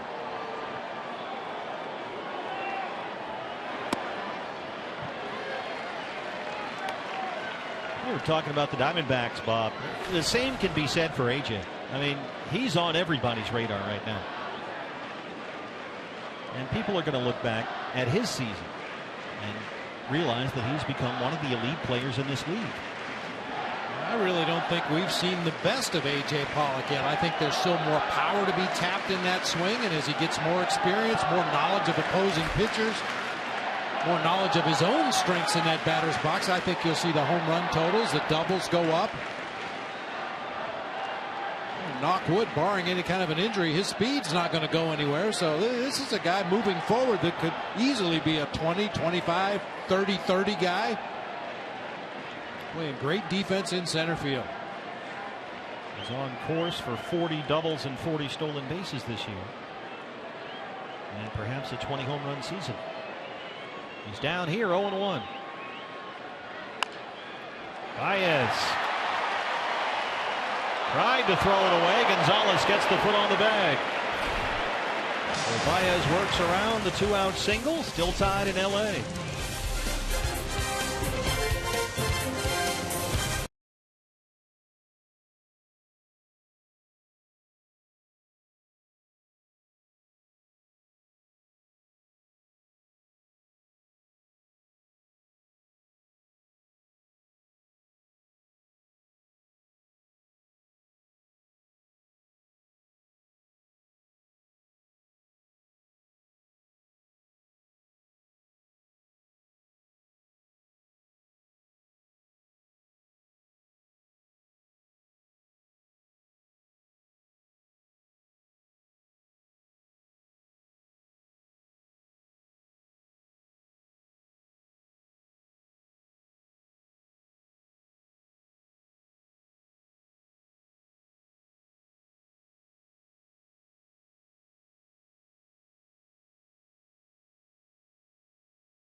Before he got to the big leagues, he stopped throwing that in favor of his curveball and his changeup. But we need something. We're just trying to get something that goes the other way. Okay. A lot of his pitches that he's trying to throw inside the lefties are coming back out over the plate. We're trying to get something that kind of stays on the same plane and kind of goes into lefties as opposed to away from them. Steve, take it. One of the things Chase Anderson's been working on in the last few days and weeks, trying to get back on the mound and in the rotation. Well, I thought the interesting words there from Hark were something that goes the other way. What does that mean exactly? Well, his four-seam fastball is fairly straight, has a little bit of tailing action to it, and of course the two-seam fastball has a lot of tailing action, and when he tries to pitch inside to a lefty, if he doesn't get it in there far enough, that ball tails right back over the middle of the plate. A very hittable pitch. They want to find something that either a four-seamer that will stay inside or a cutter that will move farther inside to the left-handed hitters. Try to eliminate some of those mistakes when the ball leaks back into the strike zone. Got him! 9 strikeouts for Chase Anderson, a new career high. He's retired the last 11 Dodgers he's faced. Snapdragon curveball this time. That's not a new pitch. That's old reliable for Chase Anderson. Boy, he has still given up just the one hit, the Utley leadoff homer. And it's the first 9 strikeout game by a D-back in this ballpark since Max Scherzer in 2008. Corey Seager 0 for 2.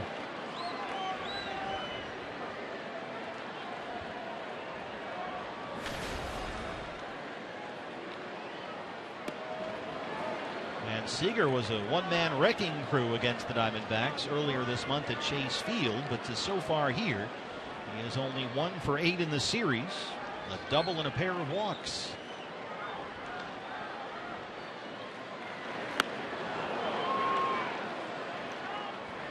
Great changeup and a 2-0 count.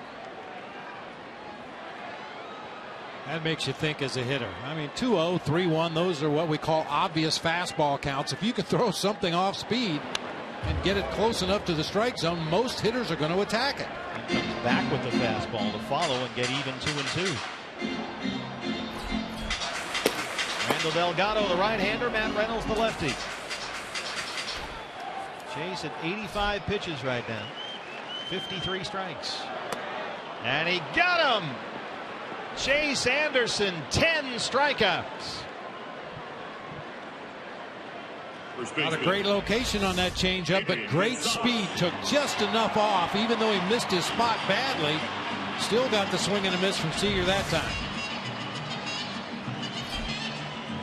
Adrian Gonzalez.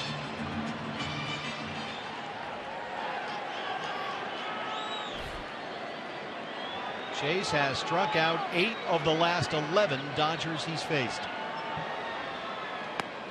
0-1. Boy, just take this tonight, Chase, and bottle it.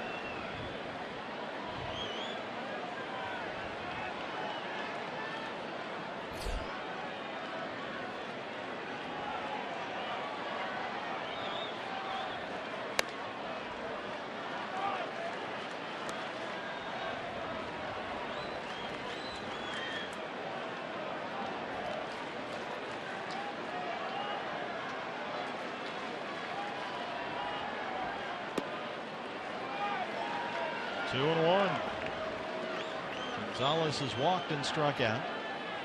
Coming off an 0 for 4 last night, that snapped a 7-game hit streak.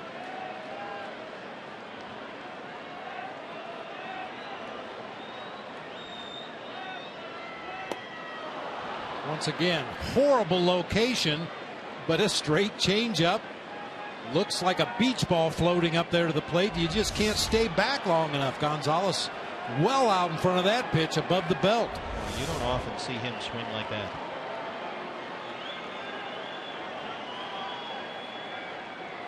Two and two. Out of play.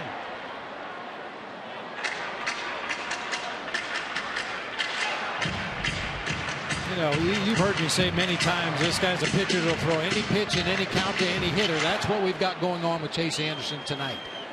I imagine those guys are tough to hit. Oh, man. I mean, he's just feeling everything right now. The changeup's been good. The fastball location has been good. Fly ball, center field. A.J. Pollock at the track. He's got room. Chase Anderson has retired 13 in a row. He's got a career-high 10 strikeouts and through 6 in L.A. We are tied at 1.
Anderson, 6 innings, 1 run, 1 hit allowed. He walked 2, struck out 10.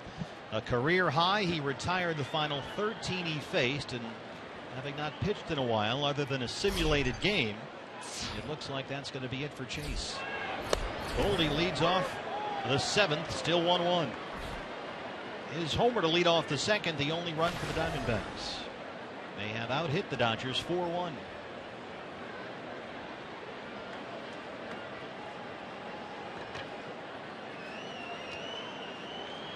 I'll tell you what, Chase has been a little lost in the wilderness the second half of the year.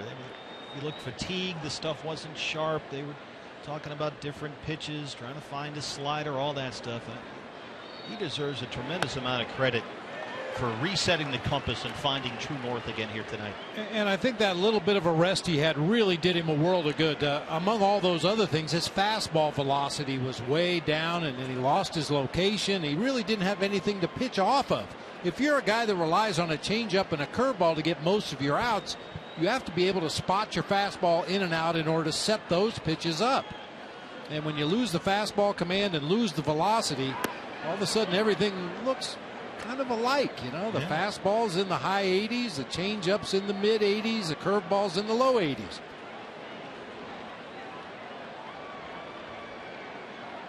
He had that same, as you used, the word you used, conviction that we saw from Robbie Ray last night. And what a difference it seems to make. A ball and 2 strikes on Goldie.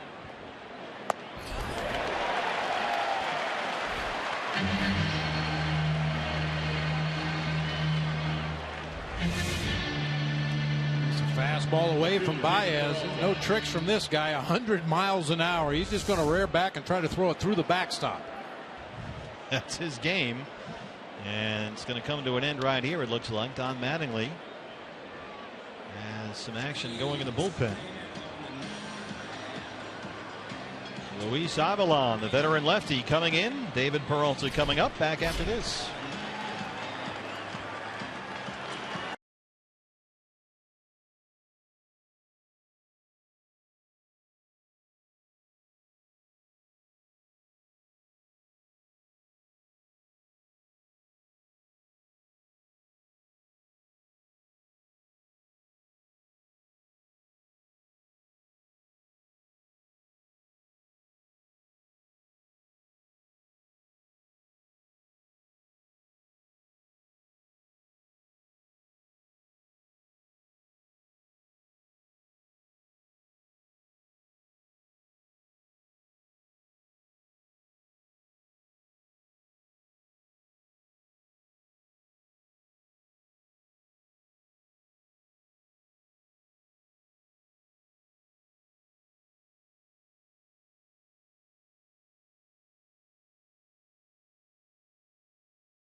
National Raceway. Join PIR on November 15th for NASCAR. Visit us at PhoenixRaceway.com and get your tickets now. By Law Tigers, Arizona's motorcycle lawyers. And by Arizona Restaurant Week. Go tasting with your buds during Arizona Restaurant Week, September 18th through the 27th. Visit ArizonaRestaurantWeek.com for all the details. Los Angeles, we're at Dodger Stadium. Steve Berthune, Bob Brentley, and Todd Walsh with you. D-backs and Dodgers tied at 1. 1 out in the 7th, and on to face David Peralta, the left-hander. Luis Avilan, acquired right before the trade deadline as part of a big deal with the Atlanta Braves. His 70th appearance of the year between the two teams. Peralta so far 0 for 2. He struck out against lefty Ian Thomas in his last at bat. Dodgers overload the right-hand side.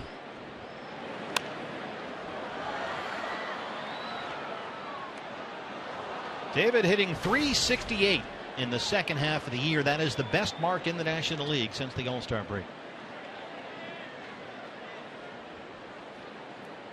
Rollins, Utley, Gonzalez. On the right-hand side of the LA infield, the 0-1 is pulled right to Gonzalez. 2 down.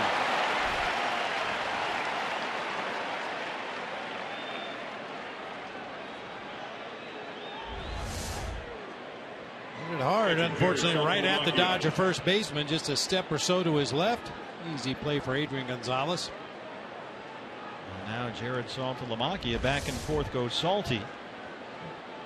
Back over to the right-hand side of the plate now against Avalon with 2 outs and nobody on.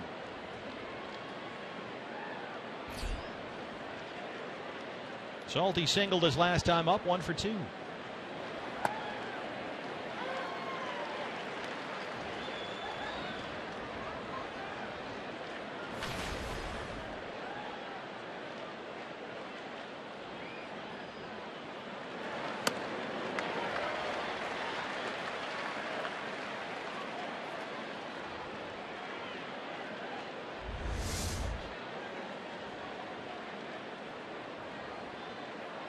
Avalon with a changeup of his own fading off of that outside corner.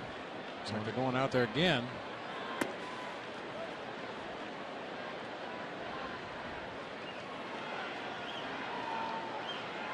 Hey, look at that scoreboard. I wonder what the conversation would have been like between Chase Anderson and Chip Hale had A.J. Pollock caught that ball off the bat of Chase Utley to start the ball game. It would have been a tough call for Chip. Ooh.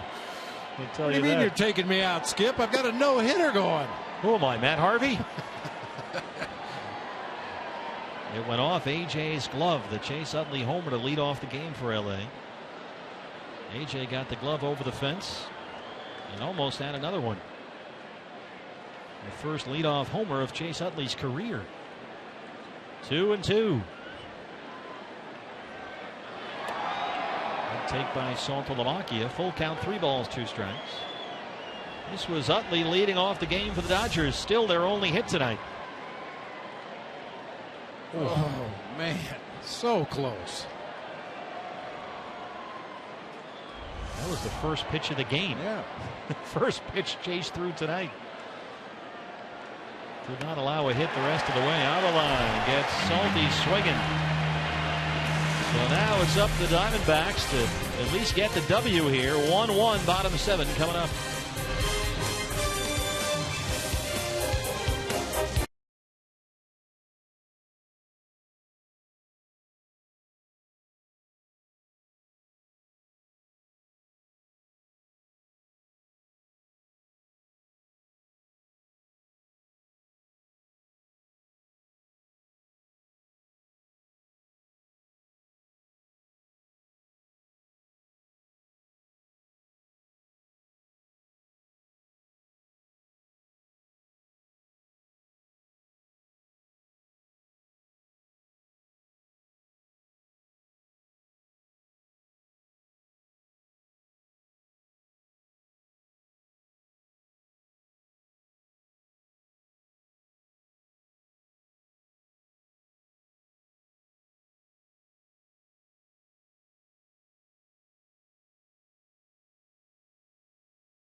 I want to flash back to Monday. This is Chase Anderson playing catch, sort of, Bob.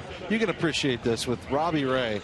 You should never play catch with a pitcher because they're always working on something. In fact, the ball went to the wall so many times, Mel Stoudemire had to come over and say, hey, Robbie was trying to chase that. That was not the cutter he was working on. He was throwing a two-seamer, bragging about it. But if anyone's ever played catch with a guy that fancies himself as a pitcher, it's a living nightmare. But I do want to sell this real quick, guys. I was in the elevator with Chase today before we left for the ballpark. I just said, "Are you ready?"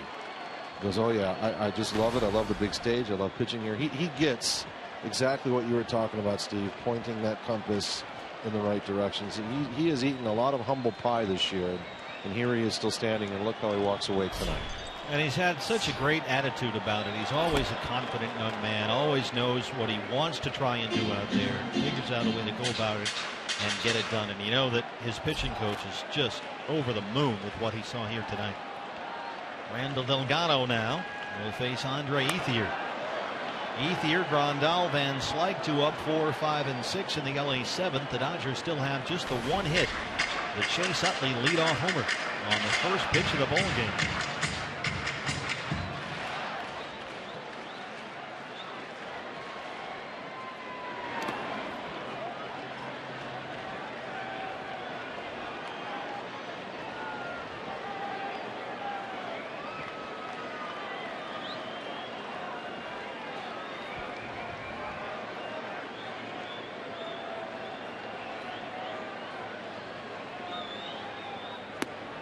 Randall Delgado picks up where Chase Anderson left off. Well, after that leadoff strikeout here in the 7th inning, let's take a look at our Geico. This day in Major League Baseball history, September 23rd, 2000. The crime dog, Fred McGriff, becomes only the second player in Major League history to hit 200 home runs in both leagues. I know you know who the other guy is. Second player in Major League has 200 home runs in both leagues. Who do you got? Frank Robinson. Oh. Frank's the easy one. Fred McGriff is the one that'll be the stumper in a bar bet.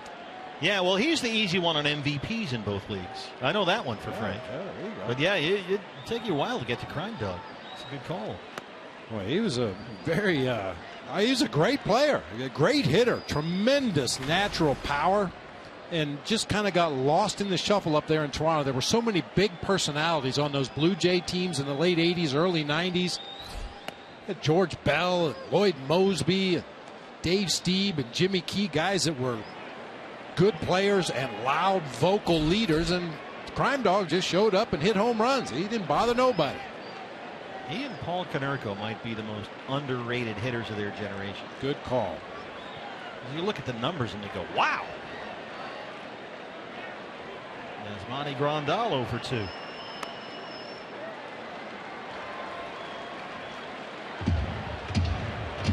Delgado behind 3-1 after he struck out Ethier. Grandal right now 3 for his last 52 at the plate. And he walked him. That is the first Dodger base runner since Jimmy Rollins' 2-out walk in the 2nd. I'll tell you, in a 1-1 game this late, Don Mattingly has to be thinking about a possible pinch runner here for Grandal. Well, they got A.J. Ellis and Austin Barnes to catch down there. They got 50 players in the dugout. Chip Hale on the phone. I think they're trying to decide who they want to pinch hit for Scott Van Slyke here. And once again, they're caught by surprise. Guys scattering around, trying to find helmets, trying to find bats. Looks like... it's like, wait, they brought in a right-hander? Oh, when did he come in? Well, should we get a lefty up? I guess so. Where's Crawford? Hey, get in there. I mean, from up here, that's the way it looks. It happens every night. They're always caught by surprise. We saw this last night in the bullpen. They didn't have a right-hander going. And you look up, and then they got to stall for time and scramble to get somebody ready, whether it's a pitcher in the bullpen or a hitter in the dugout. And sure enough, Crawford will come up now and hit for Van Slyke.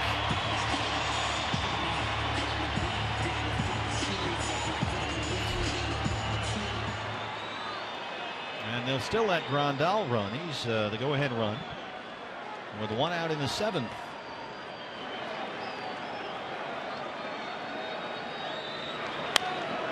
First pitch swinging toward the left field corner. The freight train's on the tracks, and Peralta can't get it.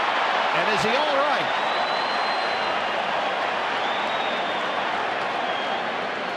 He hit, of course, the door.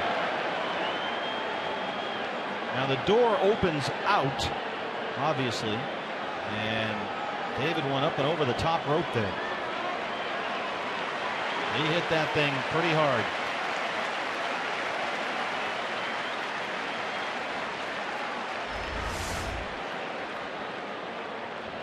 Not much room in foul territory down the lines. Hits off the glove and then that low fence. We talked about that. When you're an outfielder on a full sprint over there into foul territory, you run out of room quickly, and then that low fence catches you right in the middle of the thighs. David flips right on over as that door eventually comes open. Well, David has had his share of adventures along those left field walls the last couple of weeks. Remember the Diamondback fan at Chase Field that took the pop foul away from him. And Ken Crenshaw, the trainer, Chip Hale, ran all the way out there to have a look, and they're satisfied. I'm sure Chip feels the same way I do. You never like your outfielders to get hurt that far away from the dugout. That's a long run. Chip has got that bad back. He injured his back, but he's back on the exercise bike, he says. He can do 45 minutes before the back starts barking. So it's 0-1 on Crawford.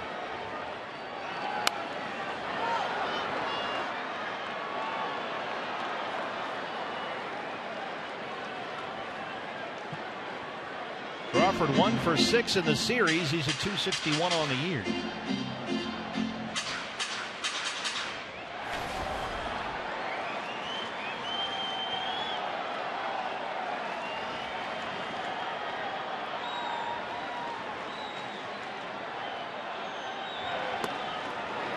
Missed up and away, a ball and 2 strikes.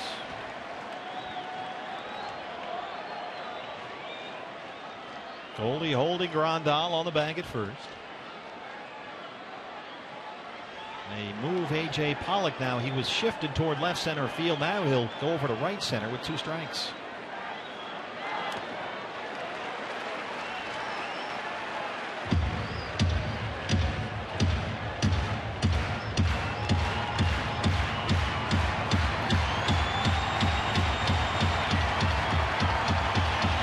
Death Star is in full effect in center. We've managed to follow our second key to the game up to this point. Kept the Death Star out of the game. Crawford won't chase out there, and it's full 3-2.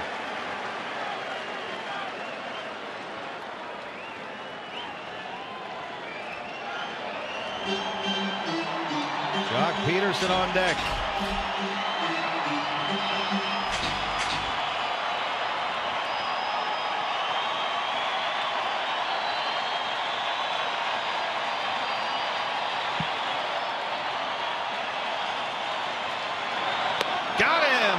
Delgado punches out Crawford, 2 down. Well, the straight changeup, both from Chase Anderson, the starter, and now Randall Delgado out of the bullpen, has been the most effective weapon against this Dodger offense tonight. A lot of swings and misses at straight changeups. Matt Reynolds is ready in the Diamondback bullpen. The lefty Jock Peterson is up. Mike Harkey to the mound.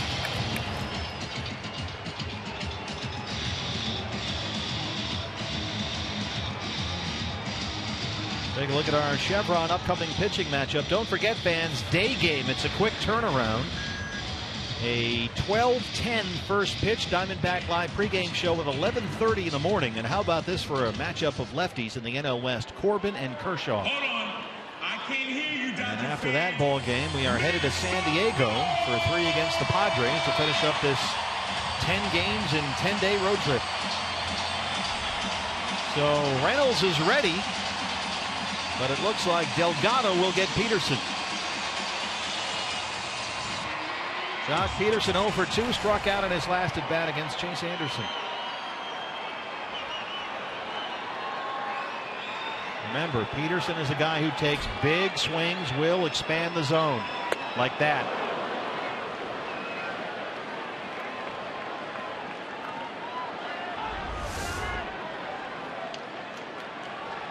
Well, he's got one thing on his mind.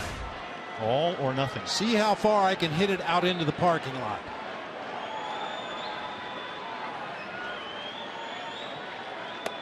He can hit him a long way when he barrels it up, but there are going to be a lot of swings and misses in between. Third in the National League in strikeouts, Jack Peterson.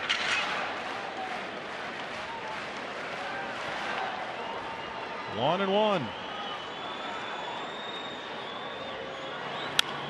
Gets it up in the air, got under it though, right center. AJ. Randall Delgado works around the one-out walk, and we'll head to the 8th inning. It's still a 1-1 ball game.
And FS1 continues to be your home for postseason action with the American League Division and Championship Series. So don't miss a moment of the drama and the history. It all begins October 8th on FS1 and streaming live on Fox Sports Go. We go to the 8th inning in LA. A terrific ball game here. D-backs trying to make it 3 in a row against the Dodgers and clinch the series win. The lefty Luis Avilan still out there for LA. Jake Lamb will lead it off. Chris Heisey takes over in left field after Crawford hit for Van Slyke.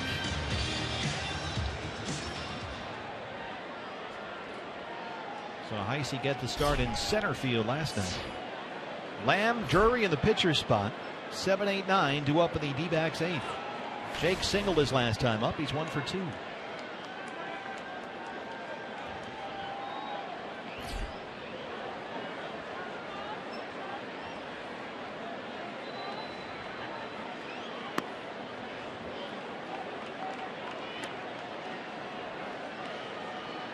Peterson in center field, couple of steps over toward left center. You could land a plane in right center field right now for Lamb.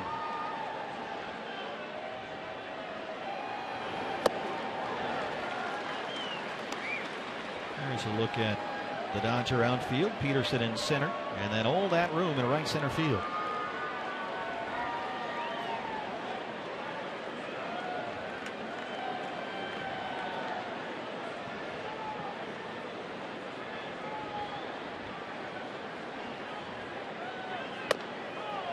Missed inside, 2 balls and 1 strike.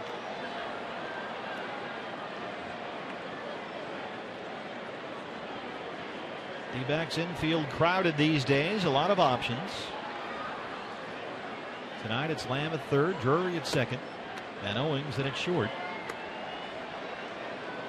Chip Hale has told us that when the Diamondbacks talk to other teams about possible trades, Jake Lamb is a name that always gets mentioned by other clubs.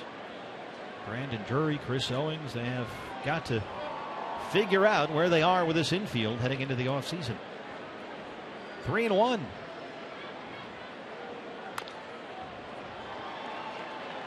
All kinds of possibilities. Yeah, I mean, it's not out of the question totally that you'll see a similar situation next year with revolving pieces, guys that can play more than one position on that infield, moving around. We've seen Brandon Drury play second. We've seen him play third. We know Chris Owings can play second or short. Nick Ahmed can play as good a short as anybody in the game. Aaron Hill in the mix again next year. Jake Lamb, all kinds of possibilities. Got other guys they like in the minor leagues. Domingo Leyba. Jack Reinheimer, of course, Dansby Swanson in the mix now. That's right in front of Dave McKay in foul. You want the versatility because we see all the time how valuable it can be. Like tonight, Chris Owings can just slide it at shortstop and you lose almost nothing. But I imagine there's also something to be said, Bob, for the players in terms of consistency and just playing one spot more often than not. You know, there's two sides to the coin, I guess. You know, personally, as a manager, I like the versatility. I liked having a Craig Counsell on my bench that could play anywhere on the field. I like David DeLucci, who could play any three outfield spots. But those are veteran guys. There's a fly ball out to Heisey. When you're a young guy trying to find your footing at the big league level, it's got to help to play one spot more often than not. Yeah, it sure does. Especially, you know, if you played one spot coming up through the minor leagues and that's been your position and you're comfortable there. But sometimes to stay in the big leagues, you have to show your versatility and be part of the team. Well, Don Mattingly, I mean, they're watching the scoreboard here. The Giants are leading at San Diego. The D-backs facing a Dodger club that's still sitting at that magic number at 7 with 12 to play. So Mattingly matching them up. Hatcher coming in, back in a moment.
Thrown by Chase Anderson is Chase Utley's first ever leadoff homer.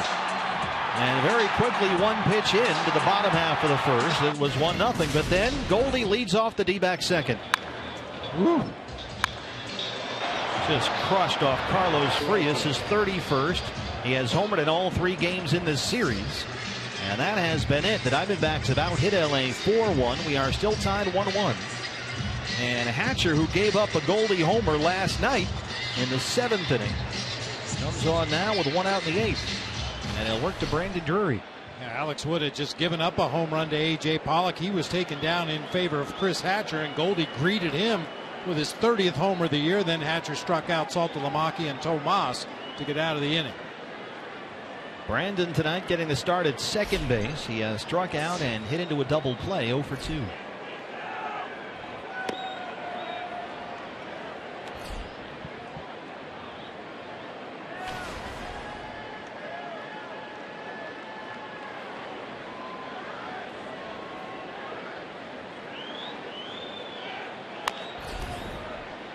Boy, the flags in center field absolutely dead still right now. It's another muggy day here in LA. Still kind of muggy tonight.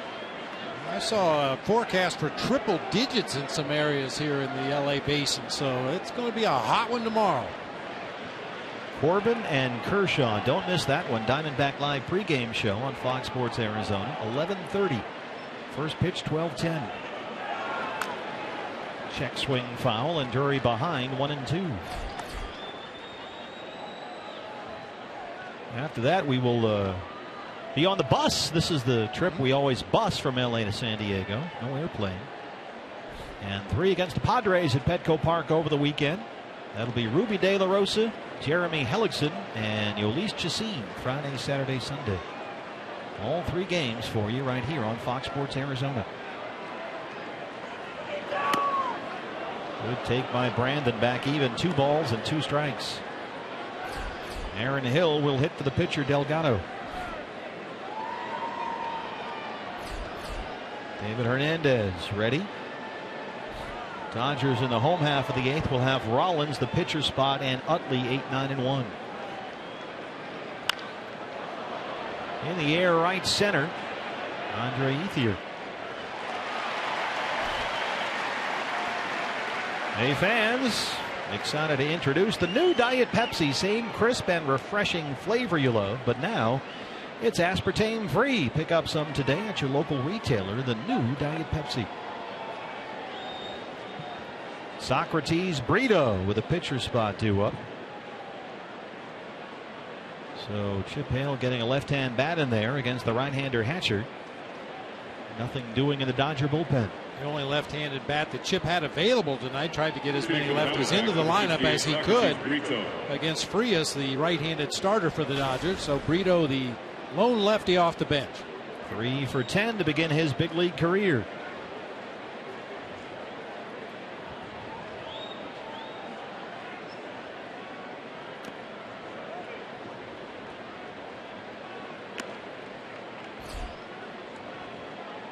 Where we have really seen the athleticism both in the outfield and on the bases we heard about with Socrates Brito. The bat has looked good as well. He hit 300 at AA Mobile this year with 9 homers.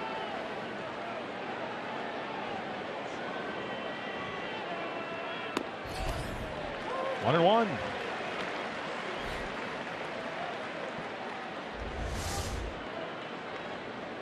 Marvin Hudson back there. Now, Yasmani Grandal behind the plate is considered an excellent framer of pitches. He will steal some strikes. Looked like he may have stolen one there. A high bouncer to Utley at second. Bottom 8 coming up. It's a 1-1 ball game in LA.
That was the Cox Gig Life high-speed highlights. Diamondbacks trying to change their mojo here at Dodger Stadium. 6-11 versus LA this year. 2-6 in this ballpark. Chase Anderson was brilliant tonight, but it's still a 1-1 ball game in the bottom of the 8th inning. And the new pitcher for the D-backs is the right-hander David Hernandez.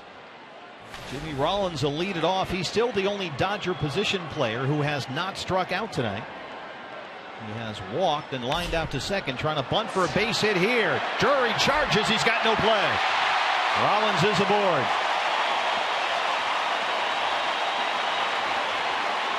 Rollins spotted the rookie second baseman well back on the infield dirt, and he's got a bunt single to lead off the 8th. Perfectly executed. Put it over there in that Bermuda Triangle between the second baseman and the pitcher. Goldie gave up on it immediately, went right to the bag. Drury, the only guy that possibly had a play, and the only thing he could do was try to shovel it with the bare hand all in one motion, and he fans on it. Jimmy Rollins on with a bunt single to lead it off. Talk about a bloop and a blast. That is the first Dodger hit since Chase Utley took the first pitch of the ball game out of here to lead it off. And now Howie Kendrick, who was in the on-deck circle, has been recalled. And we'll get a look at Ronald Torreyes. You'd have to believe a bunt here from Torreyes. A rookie 23-year-old. 1 for 5 through his first 3 games in the big leagues. The one was a double against the Diamondbacks in Chase Field earlier this month.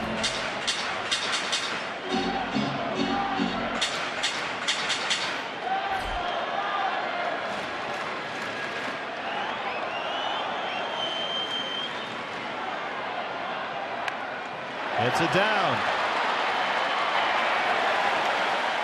They'll move Rollins along, 1 away. He's the go-ahead run in scoring position.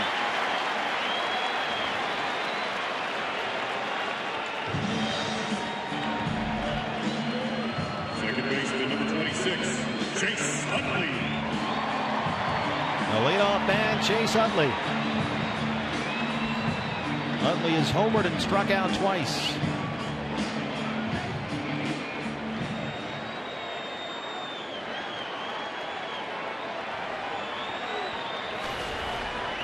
Like a Phillies flashback here. You got Rollins at second. It's the go-ahead run, and Utley at the plate. Rollins protecting that bad finger. He's got the oven mitt on there.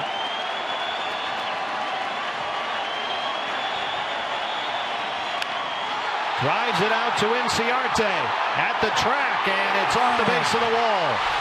Rollins had to hold up. Ron Renicky waving him home, and it's 2-1 Dodgers.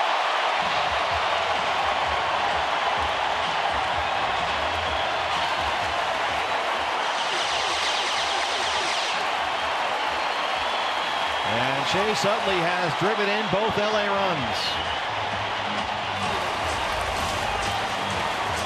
A slider, just kind of a cement mixer, spun up there on the inside part of the plate, right on the barrel of Chase Utley's bat. Ender came in a step or two before retreating. Man, I don't know. First time I looked at it, I thought Ender quit on that ball a little bit early. It hit right at the base of the wall out there in right field. Yeah, didn't get much of a carom there. Rollins was definitely holding up. So a bunt single and a double off the wall against Hernandez. And that's the end of David's night. Dodgers have 3 hits. 2 by the ex-Philly Utley, 1 by the ex-Philly Rollins. Corey Seager coming up, Matt Reynolds coming in. Back after this.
It's the #1 app for live baseball. You'll enjoy live look-ins, highlights, replay reviews, scores, StatCast, live radio broadcasts, and more. So get the MLB.com at Bat app right now. Suddenly it's 2-1 Dodgers with one out here in the 8th inning. And the lefty Matt Reynolds in to face the rookie Corey Seager. A bunt single by Jimmy Rollins. Torreyes the bunt to move him along. And Utley the RBI double. And they've made it 2-1 LA. Seager 0 for 3. He struck out twice. 1 for 9 in the series.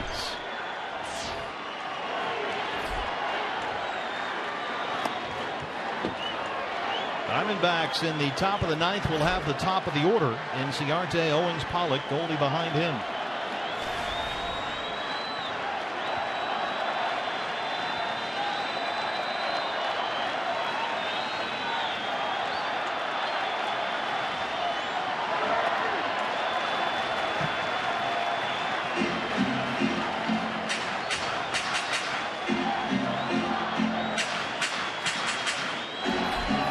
Godley will start throwing out.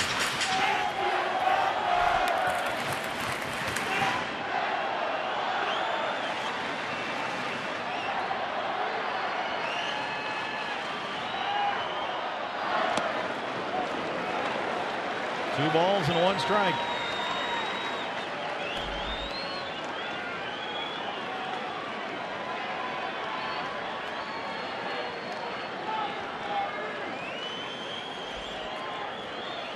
Kenley Jansen looks ready in the LA bullpen. The closer. Fly ball, right field corner. Inciarte will watch it go. Corey Seager, his 3rd career homer, his 2nd at Dodger Stadium. And suddenly, LA has a 4-1 lead.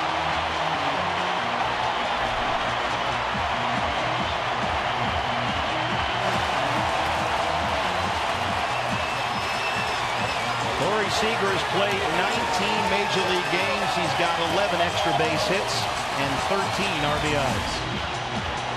First baseman number 23, Adrian Gonzalez. The common thread for David Hernandez and Matt Reynolds, 2 relievers out of that D-backs bullpen. Neither guy throws a straight changeup. Such an effective pitch for Chase Anderson and Randall Delgado earlier in this ball game, but the 2 most recent D-backs reliever don't throw changeups.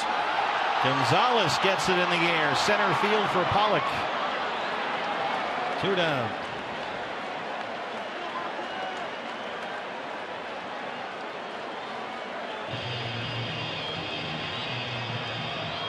Right fielder number 16, Andre Ethier. Kenley Jansen. Don't have to worry about the bridge to the closer here tonight if you're Don Mattingly. Here's Ethier, 0 for 3. He has struck out all 3 times he's been up. Matt Reynolds pitched really well in Monday's series opener here. Chip Hale admitted he probably left Matt in the ball game a little too long. He tried to get 2 innings out of him.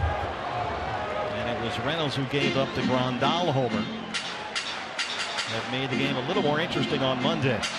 And now Seager gets him here tonight.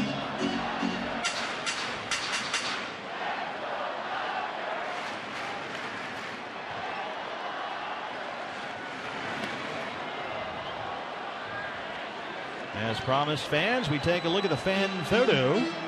Thanks for tweeting all your best fan photos using the hashtag AZDataStrongFan with the hashtag and the Twitter and the whole thing. The night winner is Laurie with that's Chase Anderson, right? That's appropriate tonight, the way Chase pitched. And Ethier strikes out for the 4th time, but the Dodgers get 3. They lead at 4-1. Top 9, last chance for the Diamondbacks coming up.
first-round pick, Braden Shipley, who may factor into the rotation equation next year. 14 of his 27 starts were quality starts. First-round pick by the D-backs out of the University of Nevada, Reno, the Wolfpack. It's going to be a very interesting rotation battle in spring training next year. Well, the battle is on for the Diamondbacks. 50th appearance for Dodger closer Big Kenley Jansen. He has worked scoreless relief in 13 of his last 14 appearances, 8 for his last 8. In save opportunities, he's saved 32 on the season. 47 and 2/3 innings pitched, 77 strikeouts, only 8 base on balls. Cutter, right? Cutter. Modern day Mariano Rivera on the mound right now. A little bigger than Mariano. Yeah. Ender Inciarte, Chris Owings, A.J. Pollock due up here in the Diamondback ninth. They trail it 4-1. Ender singled his last time up, 1 for 3.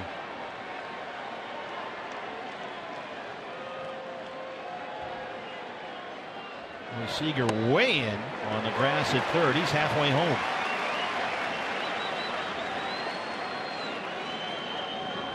Now he'll start backing off just a little bit.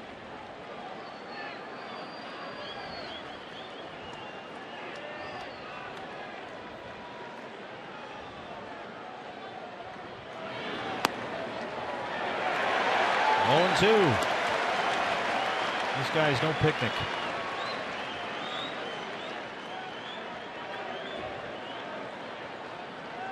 Kenley Jansen 23 for 24 all time in save opportunities against the D-backs. The one that he missed was an A.J. Pollock home run to tie the game earlier here this year. That was June 10th. It's a good date. Swing and bunt. Seager was back and Ender's aboard. Needs some base runners and there's one. Great timing right there. Does it with 2 strikes after Seager had backed up behind the bag down there at third after playing halfway in throughout the early part of the at-bat. And sure enough, Ender hits a little swinging bunt to that left side. No play. If he stays put where he was, he would have had that easily. Oh, yeah. Just a few steps to his left and maybe another step in. Would have been an easy out.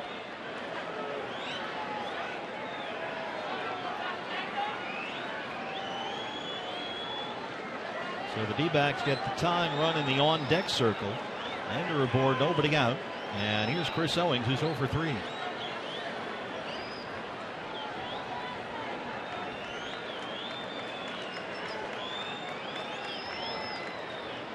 Bullpen will get busy for the Diamondbacks, just in case.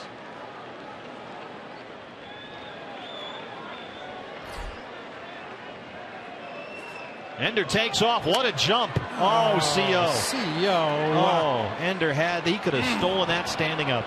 Well, they're playing behind him at first base. They're conceding second base to Ender Inciarte if he wants to take it. Just a massive jump. Chris Owings has to take that pitch.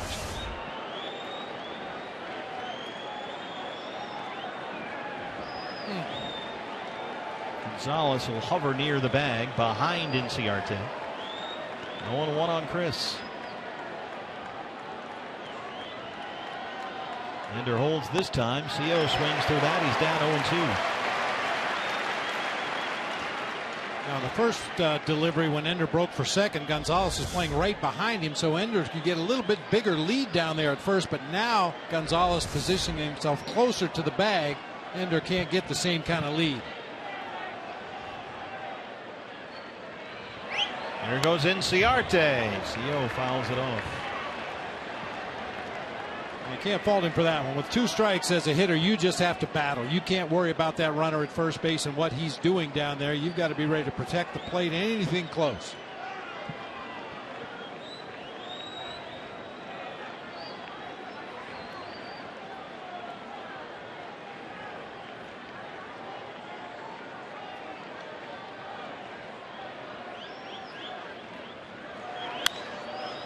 Popped it up. Foul ground for Gonzalez. 1 out. A.J. Pollock and Kenley Jansen mentioned this a moment ago. It's our Chaz Roberts air conditioning cool play of the game. We flash back June 10th. Inside cutter. A.J. was all over it.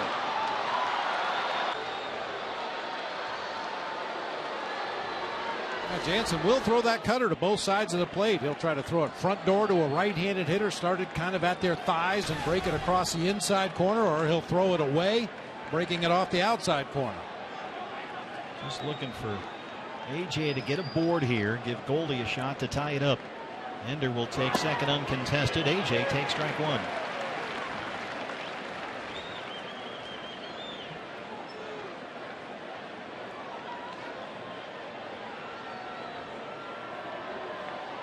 Defensive indifference on that one. AJ tonight 0 for 3.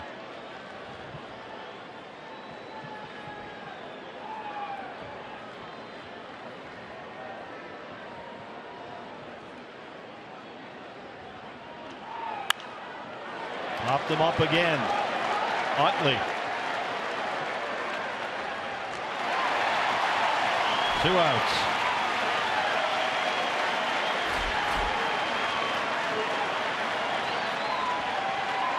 So here's Goldie. They have first base open, but you certainly don't want to bring the tying run to the plate if you're Mattingly. Well, again, if you're Mattingly, maybe you do. Yeah, you never know. Goldie 4 for 15 lifetime against Jansen with a home run of his own.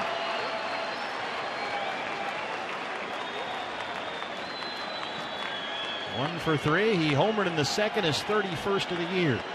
He has homered in all 3 games in this series. And 5 times in this ballpark this year.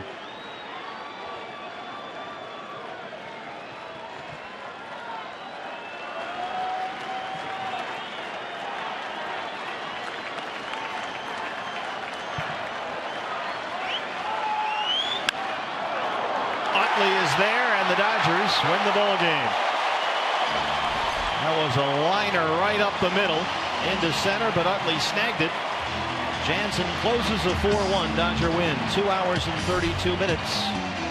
And the D-backs snap their 2-game winning streak here at Dodger Stadium. LA snaps a 4-game losing streak overall. And we'll head to Corbett and Kershaw tomorrow afternoon.